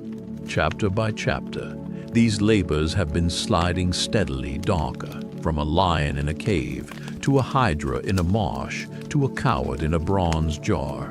To this, a man feeding another man to horses and choosing to do it. It would be easy at this point to read Hercules as simply becoming what he's fighting, strength curdling slowly into cruelty the longer this goes on, the way it so often does in stories about men handed too much power and no one to check it. That's not quite what's happening, and the distinction matters, and the story wants you to hold on to it. Every labor so far has shown him restraint in the moments he could have used none. Sparing the hind for Artemis's sake alone, walking away from Eurystheus and Augeas unpaid and humiliated rather than ending either of them where they stood, which he could have done in a single motion each time. This labor is not restraint abandoned. It's justice, applied with a precision that's almost worse to sit with than simple rage would have been. He does not do this in a blind fury the way Hera once made him do something else entirely. Something he'll never fully remember and would give anything to have never done. He does this cold, deliberately, giving a cruel man exactly the death he built by his own choices for other people, and then simply moves on to the next task without another word about it, without ceremony, without lingering. Whether that makes it better or worse is not a question this story is going to answer for you outright. It's going to let it sit, the way Hercules himself seems to let it sit, walking away from Thrace the same evening. One more weight added to a man who is already, by this point, carrying more than anyone should reasonably be asked to carry, and still keep walking upright. 8 labors down, 4 to come, and the ones still ahead are going to take him further from home than he's ever been in his life. past the edges of the world some of the people he passes on the road still genuinely believe exist. Chapter 6. The Girdle, the Cattle, and the Golden Apples. The ninth labor should, by every reasonable account, have ended peacefully. That's what makes it, in some ways, the hardest one in this entire story to sit with. Not because it's the most violent, though it becomes that, but because it's the one labor that genuinely didn't need to be violent at all, and everyone involved knew it in the moment it happened. Eurystheus' daughter wants a girdle, a war belt really, a symbol of authority given to Hippolyta, queen of the Amazons, by Ares himself, worn as a mark of her rule over her people. Hercules sails east with a small company of men, and when he arrives and meets Hippolyta directly, in her own camp, under her own terms, something happens that none of the labors before it prepared anyone for. She agrees to simply give it to him. No fight, no trick. A queen, hearing his story in full, the sentence he's under, the reason for the request, the years already spent paying it down. Deciding on her own judgment and without any pressure beyond honesty that this is not a battle worth having between two people who have no real quarrel with each other, and offering the girdle freely, queen to petitioner, one clean act of grace in a life that has had almost none of it up to this point. And then Hera intervenes. She disguises herself as an Amazon warrior and moves quietly through the ranks of Hippolyta's people, spreading a lie in low, urgent whispers from tent to tent that Heracles' men mean to kidnap the queen, that this whole peaceful exchange happening in the open is a trap already closing, that the strangers on their shore cannot be trusted no matter how reasonable they've sounded. It works exactly as intended. Exactly as Hera knew it would among a people fiercely protective of their queen. The Amazons, believing their leader is in genuine danger, mount their horses and attack Heracles' ship before anything has actually gone wrong between the two camps. And in the chaos that follows, a fight born entirely from a fiction, one goddess told out of spite, with no truth in it at all. Hippolyta dies. Sit with that for a moment before the story moves on, because it deserves to be sat with rather than rushed past on the way to the next labor. This is not a labor Heracles failed at. This is not even, in the truest sense, a labor he actually fought in any way that mattered.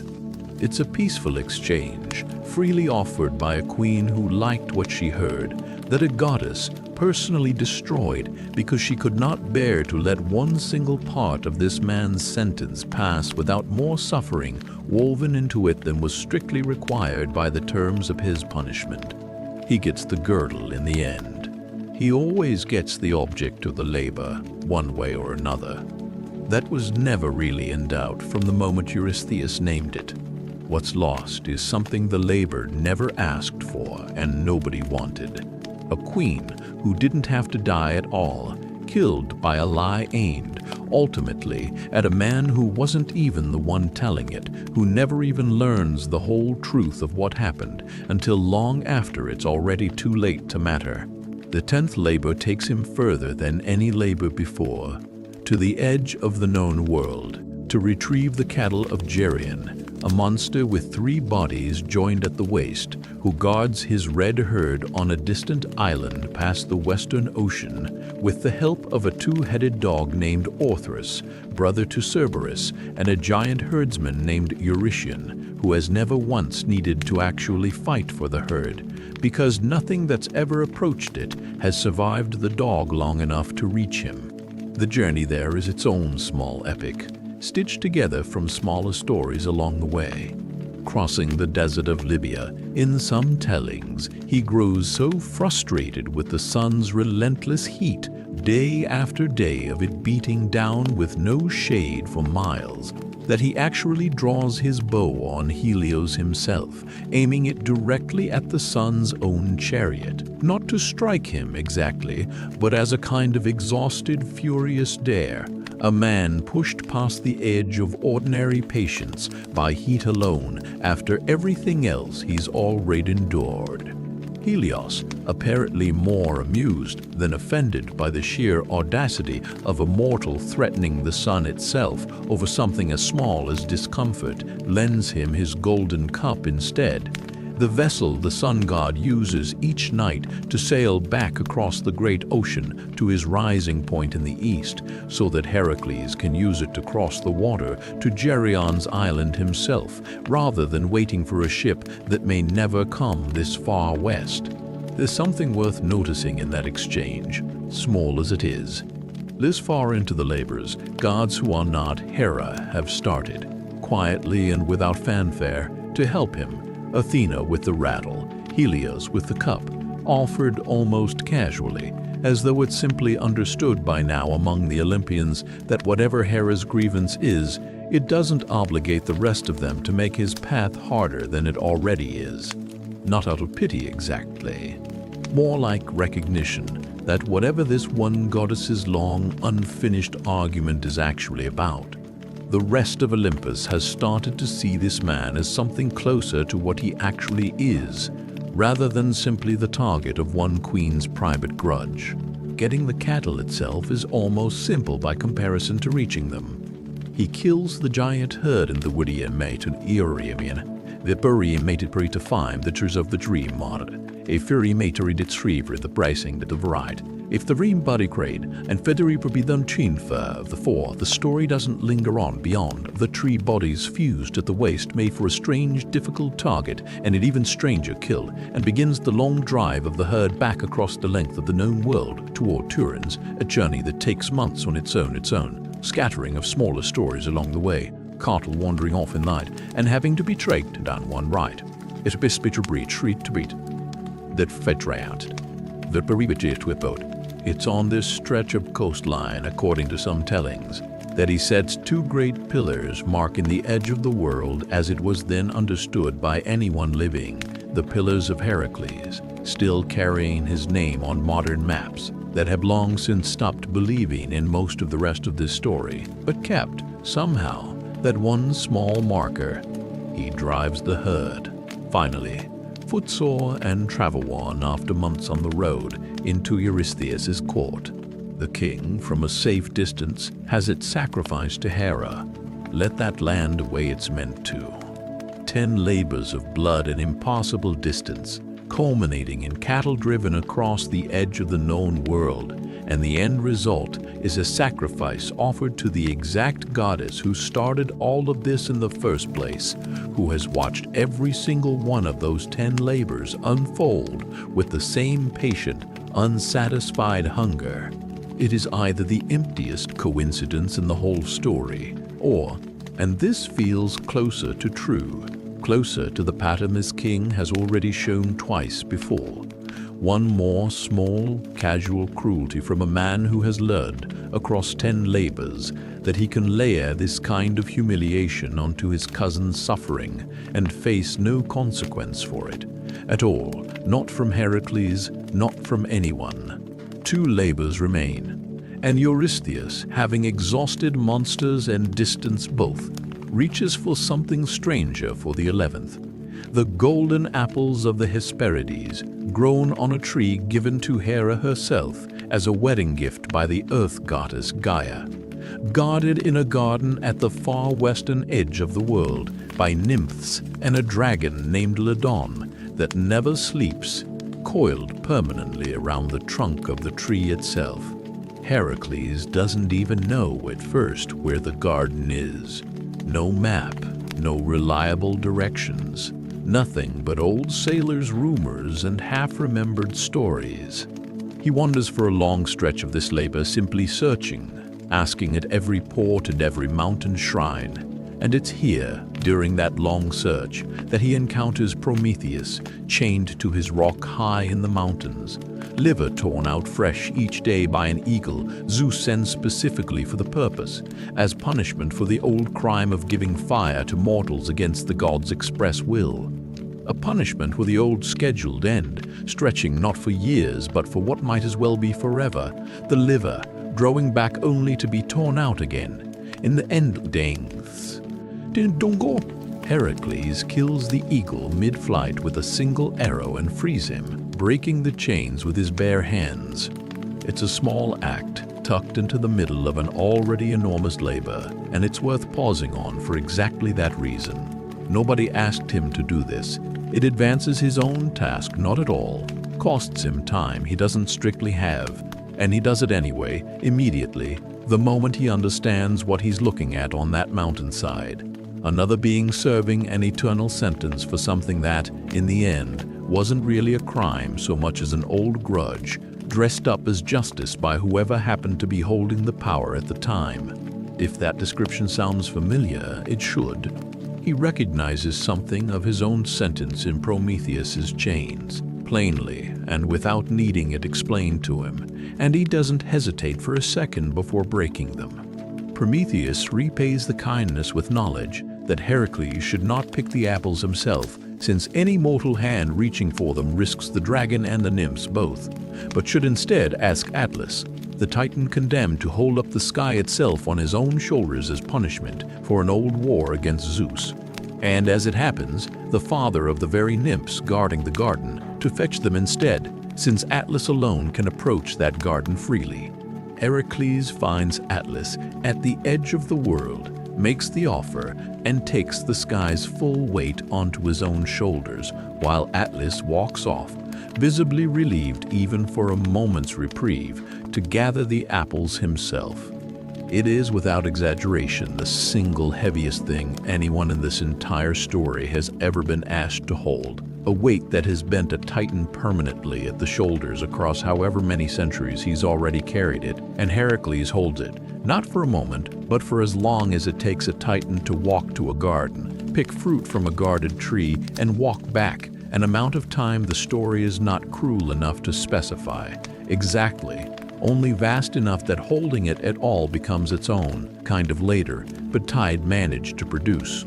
Atlas returns with the apples cradled carefully in both arms, and for one brief, telling moment, seems to consider simply not taking the sky back at all, offering, almost pleasantly, almost reasonably, to deliver the apples to Eurystheus himself personally, leaving Hercules to hold the heavens forever in his place, a permanent trade dressed up as a favor. Hercules agrees, immediately, easily, with no visible hesitation at all, and then asks only one small favor first, that Atlas take the sky back for just a moment so he can adjust the cloak bunched uncomfortably on his shoulders for a better grip before settling in for what might genuinely be an eternity of this. Atlas, seeing nothing at all wrong with such a small, reasonable request from a man who's just agreed to trade places with him forever, takes the weight back without a second thought. Hercules picks up the apples and walks away. It's the cleverest trick in all 12 labors, not because it's dramatic, but because it's so quietly, completely simple, a Titan outwitted not through strength, but through the oldest kind of manipulation there is, appealing to someone's own carelessness in a moment they weren't paying full attention, letting a person's own comfort do the work that force never could have. He carries the apples back to Tiryns. Athena, in most tellings, eventually returns them to the garden where they belong, since apples grown for a goddess's wedding gift were never really meant to sit gathering dust in a mortal king's treasury, however impressive a trophy they'd have made there. 11 labors complete, one left. The 12th is the one none of the others prepared him for. Not because it's harder in the way strength measures hardness, though it is that too in its own way, but because it asks him to go somewhere no living person is meant to return from at all. Chapter 7. The Descent. Every labor before this one has had an edge you could see, however far off, however hard won. A lion in a specific set of hills. A garden at the far end of the world, but still a place. Still somewhere a person could, in principle, walk to and walk back from, given enough time and enough luck. The 12th labor has no such edge. Eurystheus, running out of monsters and out of distance both. Having exhausted nearly every terror the surface world can offer him to point at, reaches for something no living man is meant to touch at all, and asks for Cerberus, the three-headed hound that guards the gates of the underworld, brought back alive from the realm of the dead into the world of the living, as though it was simply one more beast to be fetched. Before he goes, Hercules is initiated into the Eleusinian mysteries, a set of sacred rites, secret enough that almost nothing about their actual content survives to us now across all these centuries, meant to prepare a soul for what waits after death, for the journey every person eventually has to make, regardless of how they lived. He undergoes them not as a dying man seeking comfort, but as a living one about to walk voluntarily into the one country every other person only visits once and only in one direction, with no rite of preparation available to help them. The entrance he uses lies at Tainarum, at the southern tip of the Greek mainland, a place where the land itself seems to give up and fall away into dark water. A cave mouth that the local stories insist connects directly down into the underworld itself, cold air drifting up out of it even on the warmest days, and he goes in with Hermes as his guide, since Hermes alone among the gods carries the office of leading souls, both down into that country and, on the rarest of occasions, back out of it at a bead he performs without fault. The descent itself is slow, and this is deliberate, not padding, but the honest shape of what the story is actually doing here, because this is the one labor built to be walked through rather than fought through, one slow step at a time rather than one clean blow.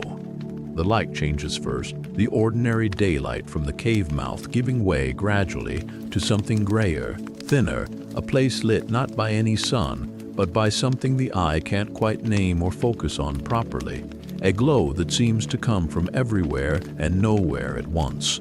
Sound changes too, not silence exactly, but a hush that swallows footsteps before they've finished landing, as though the ground itself has stopped being interested in announcing that anyone is walking on it, has heard footsteps enough times across enough centuries to no longer bother echoing them back.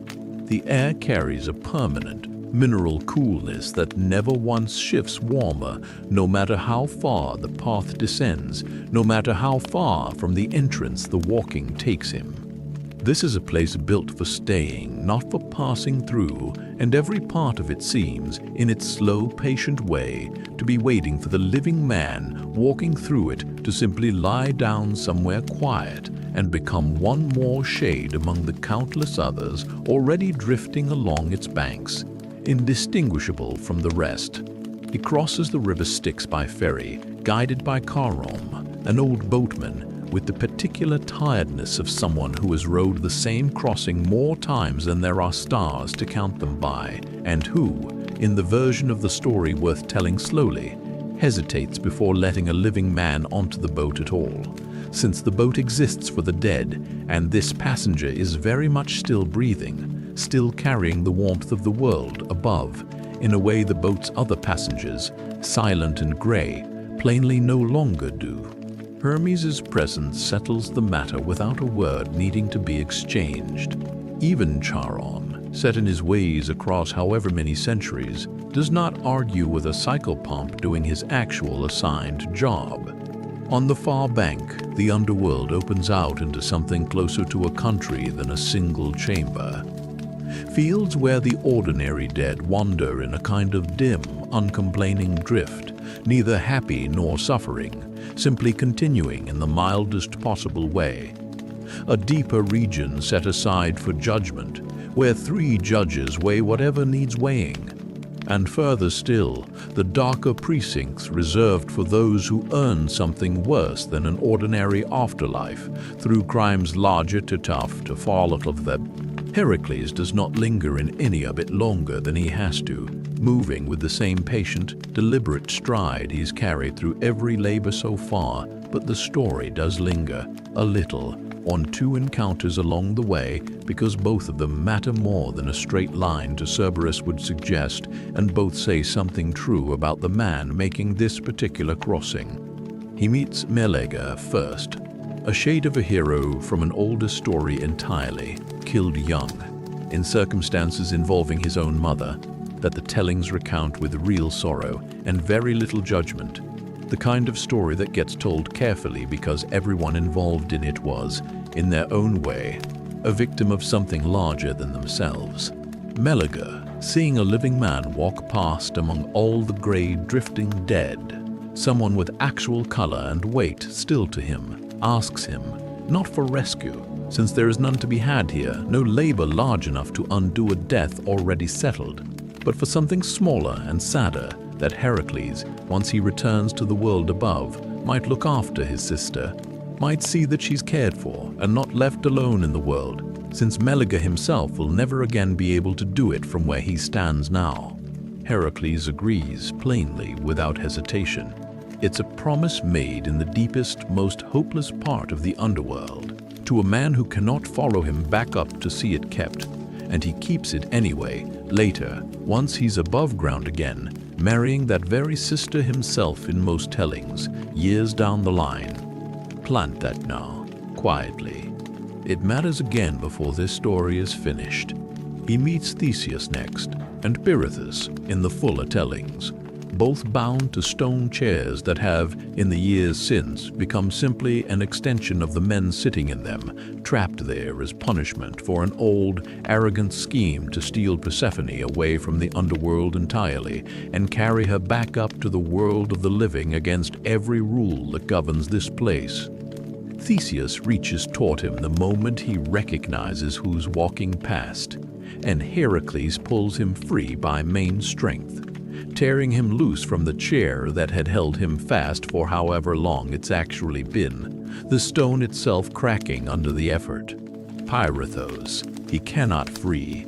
The ground itself, in some versions, simply refuses to let go a second time, shuddering under Heracles' grip without yielding, or the crime was too much his own, too central to the original scheme, to be pardoned by proxy through someone else's strength, and Heracles has to leave him there, seated, unmoving, while Theseus walks free beside him toward the surface, unsteady on legs that haven't carried him anywhere in longer than he can properly account for. It's a small, specific mercy that comes with its own quiet limit. Not every chain in this place can be broken, even by him, even with everything he's already proven capable of breaking. Finally, past the fields and the judgment and the darker precincts, he stands before Hades himself, seated in a hall lit by that same directionless gray light, and asks, plainly, respectfully, for permission to take the hound above, explaining the labor and the sentence behind it without embellishment.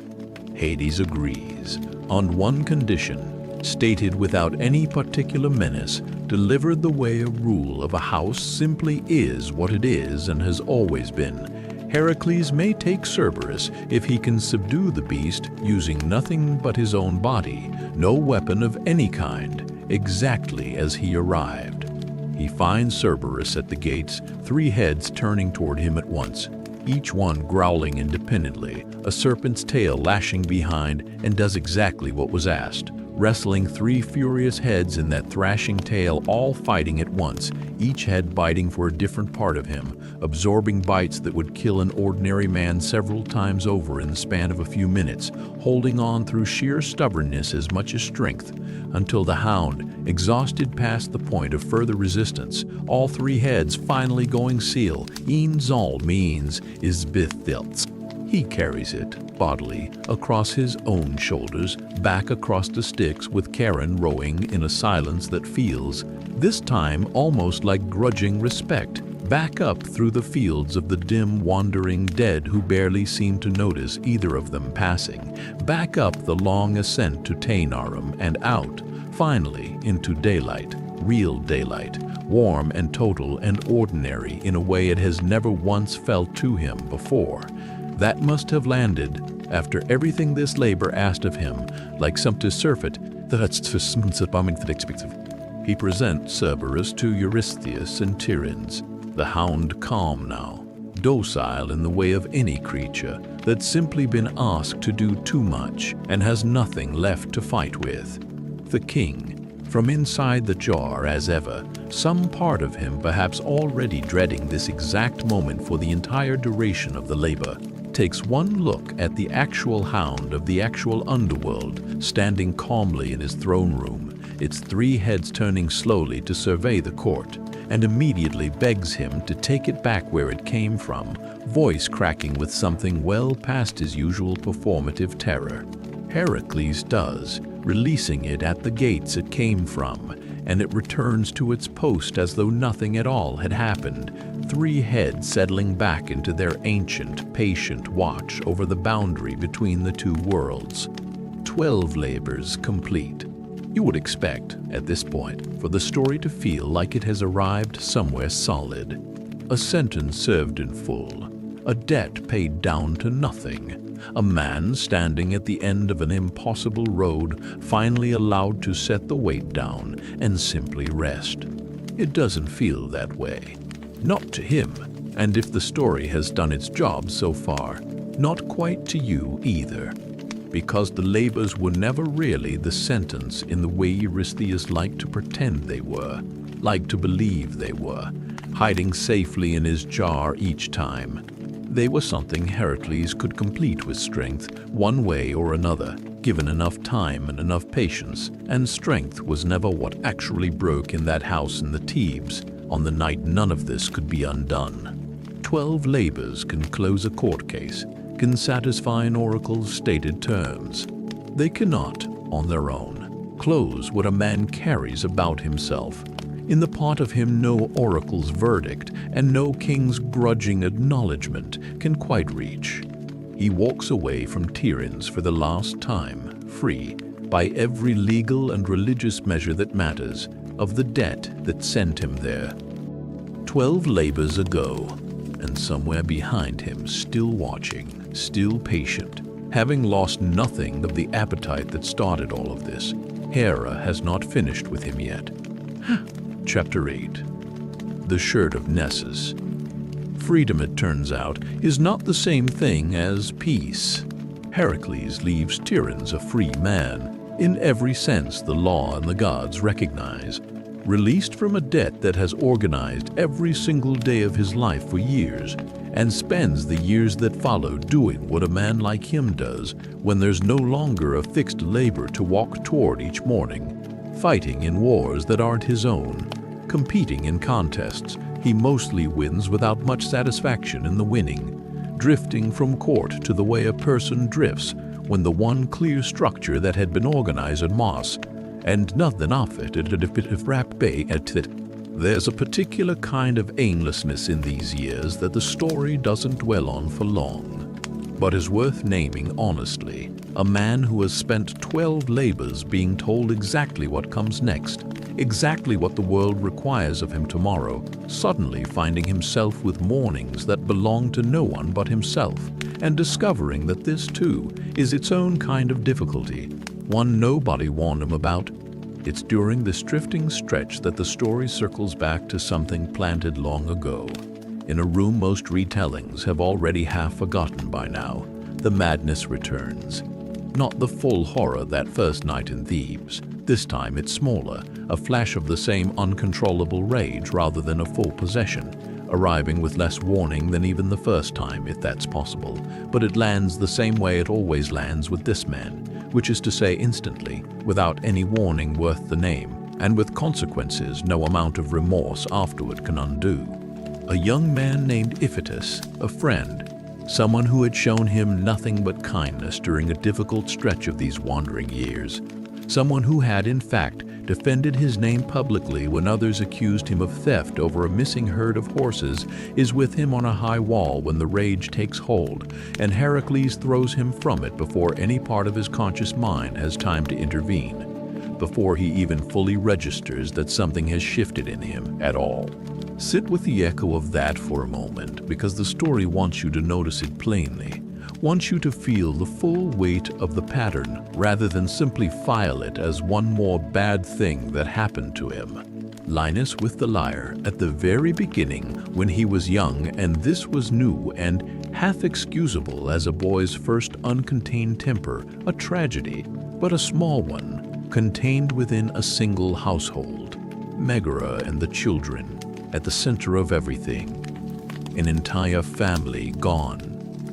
In one night he still cannot fully remember, no matter how many times he's turned it over, in whatever quiet hours he allows himself to think about it at all. And now, Iphitus, years after the labors were supposedly meant to have paid all of that down, years after an oracle told him there was a path back to grace, and he walked every step of that path faithfully. The pattern was never actually closed by 12 tasks, however impossible, however much blood and distance they cost him. It was only interrupted by them, held at bay the way a dam holds back water rather than making the water disappear. He seeks purification again, this time from a different source entirely, since Delphi's earlier prescription clearly hasn't cured whatever this actually is, has only bought him a decade before it resurfaced, and ends up, eventually, sold into servitude to Omphale, Queen of Lydia, as a penance for this second killing, a sentence handed down this time not by an oracle, but by more ordinary human judgment, weighing what a man who has already done this once owes the world for doing it again.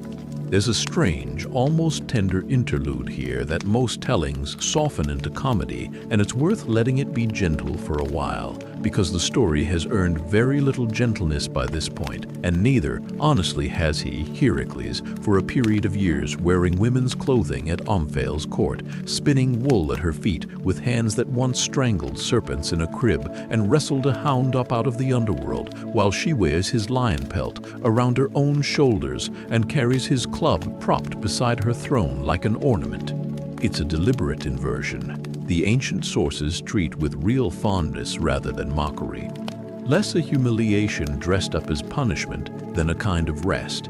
The only stretch in this entire story where the world's strongest man is allowed to simply not be strong for a while, to let someone else hold the weight of being formidable for a season, while he sits quietly with wool between his fingers and lets his hands do something small and harmless and entirely without consequence. It doesn't last. Nothing in this story lasts, and by now you know that as well as he does. Eventually he is freed, the term of his servitude complete, and eventually, because a man like this cannot stay unattached for long, whether from loneliness or from some stubborn hope that keeps surviving everything thrown at it, some part of him that has never quite stopped believing a home might hold this time. He marries again. Her name is Deianira, and if the name of the shade he met in the underworld years earlier is still in your memory, it should be, because this is that promise finally coming due. Deianira is Meleager's sister, the very woman he swore, standing in the gray, hopeless fields of the dead, to look after once he returned to the world above. He keeps that promise now in the fullest way a man can keep a promise made to someone who will never see it kept. We are not going to pretend this marriage is simple, because the story itself doesn't let it be simple, doesn't let either of them have it easy, even for the length of a single chapter. There's real tenderness in it. Most tellings agree on that. Agree that whatever else this marriage becomes, it begins in genuine affection, in two people who have each already lost more than their share choosing, deliberately to try again anyway. But there's also, from the very start, a shadow that never quite lifts off it. The shadow of a man who has now, twice, killed people he loved without meaning to and without remembering doing it, married to a woman who has to carry the knowledge of both of those facts. Every single day she wakes up beside him, who has to decide over and over to trust a body capable of that. The specific danger arrives early, and it arrives in the shape of a centaur named Nessus. Hercules and Deianira, traveling together not long after their marriage toward his new home, come to a river swollen too high and too fast to cross safely on foot, current pulling hard enough to be visible even from the bank.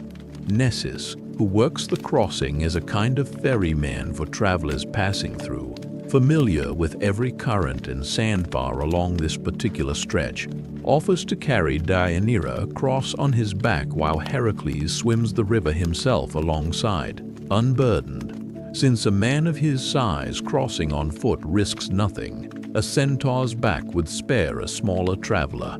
It seems, in the moment, like a reasonable arrangement, practical rather than suspicious. One more small necessary kindness in a life that has had so few of them offered freely. Partway across, with the water at its deepest, and Hercules still swimming hard against the current some distance behind, Nessus tries to assault her. Hercules, already across and pulling himself up onto the far bank, water streaming off him, sees it happening from a distance that would have been too far for almost anyone else to close in time, and does what he has always done, without exception, when someone he loves is in danger in front of him. He acts instantly, without a single beat of hesitation, drawing one of the arrows he still carries from the quiver at his side, the same arrows dipped all those years ago in the blood of the Lernaean Hydra, carried through every labor since, simple precaution, and fires a wall through a bedbath bear. Edward Bedetbil Bedade. It strikes true, catching Nessus full in the chest. He falls, dying in the shallows near the far bank, the poison already working faster through him than any ordinary wound ever would, faster than even he seems to expect. Here is where the story turns on a hinge so small it's almost invisible in the moment, and so cruel it will take years to fully detonate, years in which everyone involved will have long since stopped thinking about this particular afternoon at all. Nessus, in his last minutes, blood and poison both working through him, tells Deianira a lie, dressed up carefully as a dying gift, delivered with just enough sincerity in his failing voice to be believed by a young wife who has no reason yet to doubt a dying man's final words to her. He tells her to collect some of his blood, mixed as it is with the poison already killing him, and keep it somewhere safe, that it holds, he claims, the power to guarantee her husband's fidelity forever, a charm no other wife in the world will ever possess, that if she ever fears she's losing him to another woman's attention, she need only anoint a garment with it, and have him wear it, and his love will return to her whole and undivided, bound to her alone for as long as the garment touches his skiz.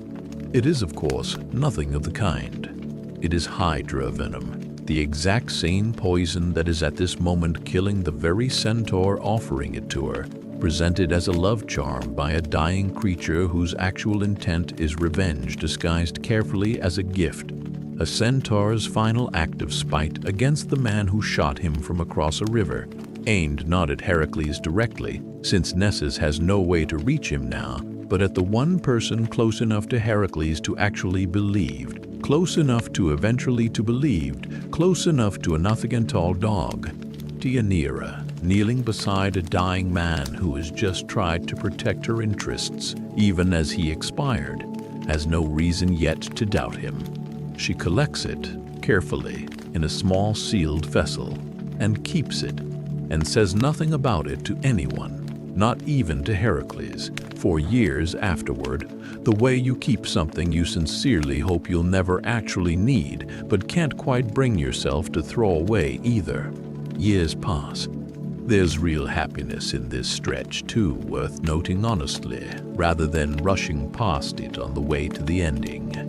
Children born, a household built and maintained, something that resembles for a good while an ordinary life for a man who has never once in this whole story been allowed an ordinary life for very long before something arrived to take it from him. But it doesn't hold, because nothing has ever held for him, not really, not for good, and eventually a rumor reaches Deianira that Hercules has taken an interest in a younger woman named Iole, a captive brought back from one of his more recent campaigns, kept now in their own household in a position Deianira can't help but read as a threat to everything she spent years quietly building. Whether the rumor is entirely true or exaggerated by the fear of a woman who has already lost so much peace to a life spent married to this particular man, who has watched him carry grief and rage in equal measure for years now and has every reason to fear what either might do to a marriage, the story doesn't fully settle, doesn't hand you a clean answer either way, and it doesn't need to. Because what matters is what Deianira does with the fear itself was ever the nightly justified. She remembers after all this time what Nessus told her at the riverbank. She takes a tunic she's kept set aside for exactly this possibility, anoints it carefully with the preserved blood, and sends it to Hercules as a gift, wrapped and delivered by a messenger with instructions to say nothing about how it was made, genuinely believing in the moment, with her whole heart, that she is protecting her marriage, drawing her husband back to her rather than ending his life entirely. He puts it on to perform a public sacrifice, in most tellings, a ceremonial moment, witnessed by others, which makes what happens next all the more unbearable to sit with, because there is no privacy in it for him. No chance to suffer this alone the way he suffered almost everything else in this story, alone, in silence, away from watching eyes. The poison activates with his body's own warmth as the ceremony proceeds. The Hydra's venom, still lethal after all these years of sitting sealed in that small vessel, burning into his skin with a pain the tellings describe as beyond anything language properly reaches for, beyond even what a man who has already endured this much should reasonably be asked to compare it to. He tries to tear the garment off in front of everyone watching, and it takes strips of his own flesh with it, fused to him by the burning in a way no amount of strength can simply pull free of, and there is, from this point forward, watched by a crowd that came expecting a sacrifice and is instead witnessing something closer to a slow public execution. No possibility of surviving what has been done to him, however unknowingly, by the person who loves him most. There's a detail here worth sitting with rather than rushing past on the way to the pyre. The instrument of his death is his own arrow's poison, from a labor he survived years and years ago in a marsh full of reeds with a nephew at his side, holding a torch carried forward this whole time in his own quiver, without either of them understanding what it was actually waiting for, patient in a way even Hera's grudge never quite managed to be. The Hydra never truly stopped being a threat, even sealed away under its boulder. It simply changed shape and waited, the way so much of what's hurt this man across his entire life has waited, patient, indirect, arriving finally not through an enemy he could have seen coming and fought honestly with his hands, the way he fought everything else but through the hand of someone who loved him, offered as a gift rather than an attack, which somehow makes it land heavier rather than lighter. Deianira, understanding within hours what she's actually done, what Nessus's dying words actually were, and what she's carried unknowingly in that small vessel for years, takes her own life rather than live with it, unable to bear having been, however innocently, however lovingly, the hand that finally finished what a goddess started before either of them was even born. Hercules, dying by inches in agony too total to be soothed by anything mortal medicine offers, refusing every remedy brought to him because nothing brought to him even slows the burning, has himself carried to the top of Mount Awita and asks to be laid on a great funeral pyre, alive, choosing the manner of his own ending deliberately rather than let the poison finish the slow way it clearly intends to. No one wants to light it. Then has to be said plainly, because it's one of the last genuinely tender moments in this entire story, and it deserves to be lingered on rather than hurried past. Grown men, soldiers, people who have followed him through wars and stood beside him in ordinary years between them, standing at the base of that pyre with torches in hand, unable to bring themselves to actually set the flame to a man who is still our Sorokin Naoba, unrecognizable in his agony, still their friend, still breathing, still in one understanding for their hesitation. It's finally a younger man, Philoctetes, who agrees to do what none of the others can bring themselves to do, and Hercules gives him his bow and his poisoned arrows in gratitude for that mercy, the same weapons that carried him through every single labor, through a lion's cave and a marsh full of hydra heads, and to swim across open water toward an unarmed centaur he could not reach in time. Passed on now to someone else's hands, since he will have no further use for them where he's going, one way. Here is where the story does something it has not done once in this entire telling. Not across a birth stolen by technicality, not across a family lost to a madness he never chose, not across 12 labors and a king too cowardly to even watch him complete them. It turns kind.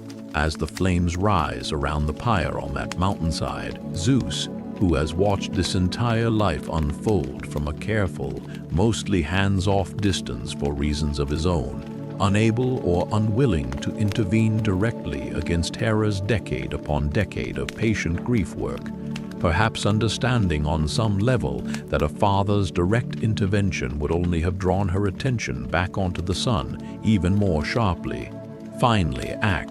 He sends thunder to cover the pyre, rolling across the whole mountain loud enough to be heard for miles, and in the smoke and the sound and the sudden confusion of it, what actually burns on that mountain is only the mortal part of his son.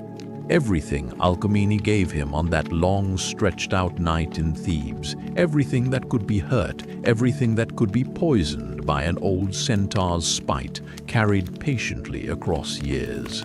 What rises, lifted by Zeus's own hand up through the smoke and out past the reach of any mortal grief, is the rest of him, the part that was always, from the very first night in that impossibly long darkness, more than mortal, waiting quietly underneath everything he suffered for, exactly this moment to finally be revealed. He is made a god, fully, permanently, seated among the Olympians with a place at their table that no jar-hiding king and no goddess's grievance can ever again strip from him. A seat earned not by the strength that killed a lion or wrestled a hound out of the underworld, but by everything he carried and kept carrying regardless. And Hera, after everything, after the serpents in the crib and the madness sent twice, and the girdle's entirely needless death and every small cruelty stitched carefully through every single one of the 12 labors across all those years, reconciles with him. In most tellings, she even gives him her own daughter, Hebe, goddess of eternal youth, in marriage, a gesture so far beyond simple truce, so unexpected, given everything that came before it, that it reads almost like an apology. The goddess could never quite bring herself to speak aloud in any other form, an admission folded into a gift rather than spoken plainly, the only kind of amends a being like her seems able to make. We are not going to pretend that undoes anything, and neither should you sitting with this as the story finally closes. It doesn't undo a single thing, and the story is not asking you to pretend that it does. Megara is still dead. The children are still dead. Iphitus is still dead, thrown from a wall by hands that loved him a moment before and a moment after. Deianira is still dead, by her own hand, carrying a grief that was never really hers to cause in the first place, only hers to discover too late. A goddess's decades of patient cruelty do not become forgivable simply because the very last scene of the story finally softens toward the man she spent a lifetime trying to break. But sit with what does survive underneath all of that, because it's the part worth carrying with you out of this story and into whatever the rest of your night holds. A man was marked before he was born, for a crime that was never his, decided by two gods arguing over a technicality he had no say in. He carried an accidental death from childhood, a liar raised in a moment's shame. He carried a family's murder he'll never fully remember committing. 12 labors designed by a coward to be as humiliating as they were dangerous, a second unwitting killing years after the first should have been the last, and finally a death delivered by the very poison he once used to survive, carried unknowingly by his own hand into his own future. And at every single one of those points, with every reasonable excuse in the world available to him to become as cruel as the forces working against him, he chose, instead, the narrow road. The same one, in fact, he chose freely at 18, at an ordinary crossroads between two herding paths, before any of the rest of this had happened to him at all, before there was a labor or a debt or a goddess's grudge waiting to demand it of him, back when the only person watching that choice was himself. That choice is the part no oracle's sentence and no god's grudge ever actually controlled. The one thing in this entire story that was genuinely, entirely his, the whole time, untouched by any of it. That's the whole shape of it in the end. Not a man who became a god simply because he was strong enough to survive 12 monsters, though he was certainly that. A man who became a god because monster after monster, betrayal after betrayal, loss after devastating loss, he never once stopped choosing to be someone worth forgiving, even when the only person who ever really needed convincing of that all along was himself. Sleep well tonight. You've walked the whole road with him, every step of it, and it's over now. Rest. If this is the kind of story you want waiting for you every night, the long, unhurried kind, the kind that holds you all the way through until morning without letting go too soon, the best thing you can do is tell us in the comments where this one took you. Which chapter stayed with you the longest after the rest had faded? We read every single one, and it genuinely shapes which story gets told next around this fire. If you're new here, consider staying a while longer. Subscribe, and there'll be another one of these waiting for you soon. Another long night's company. And if tonight's story kept you company the way it was meant to, all the way through, a like helps more than you'd think it would. It's how we know which stories to keep telling more of. Rest well. We'll be here again tomorrow night.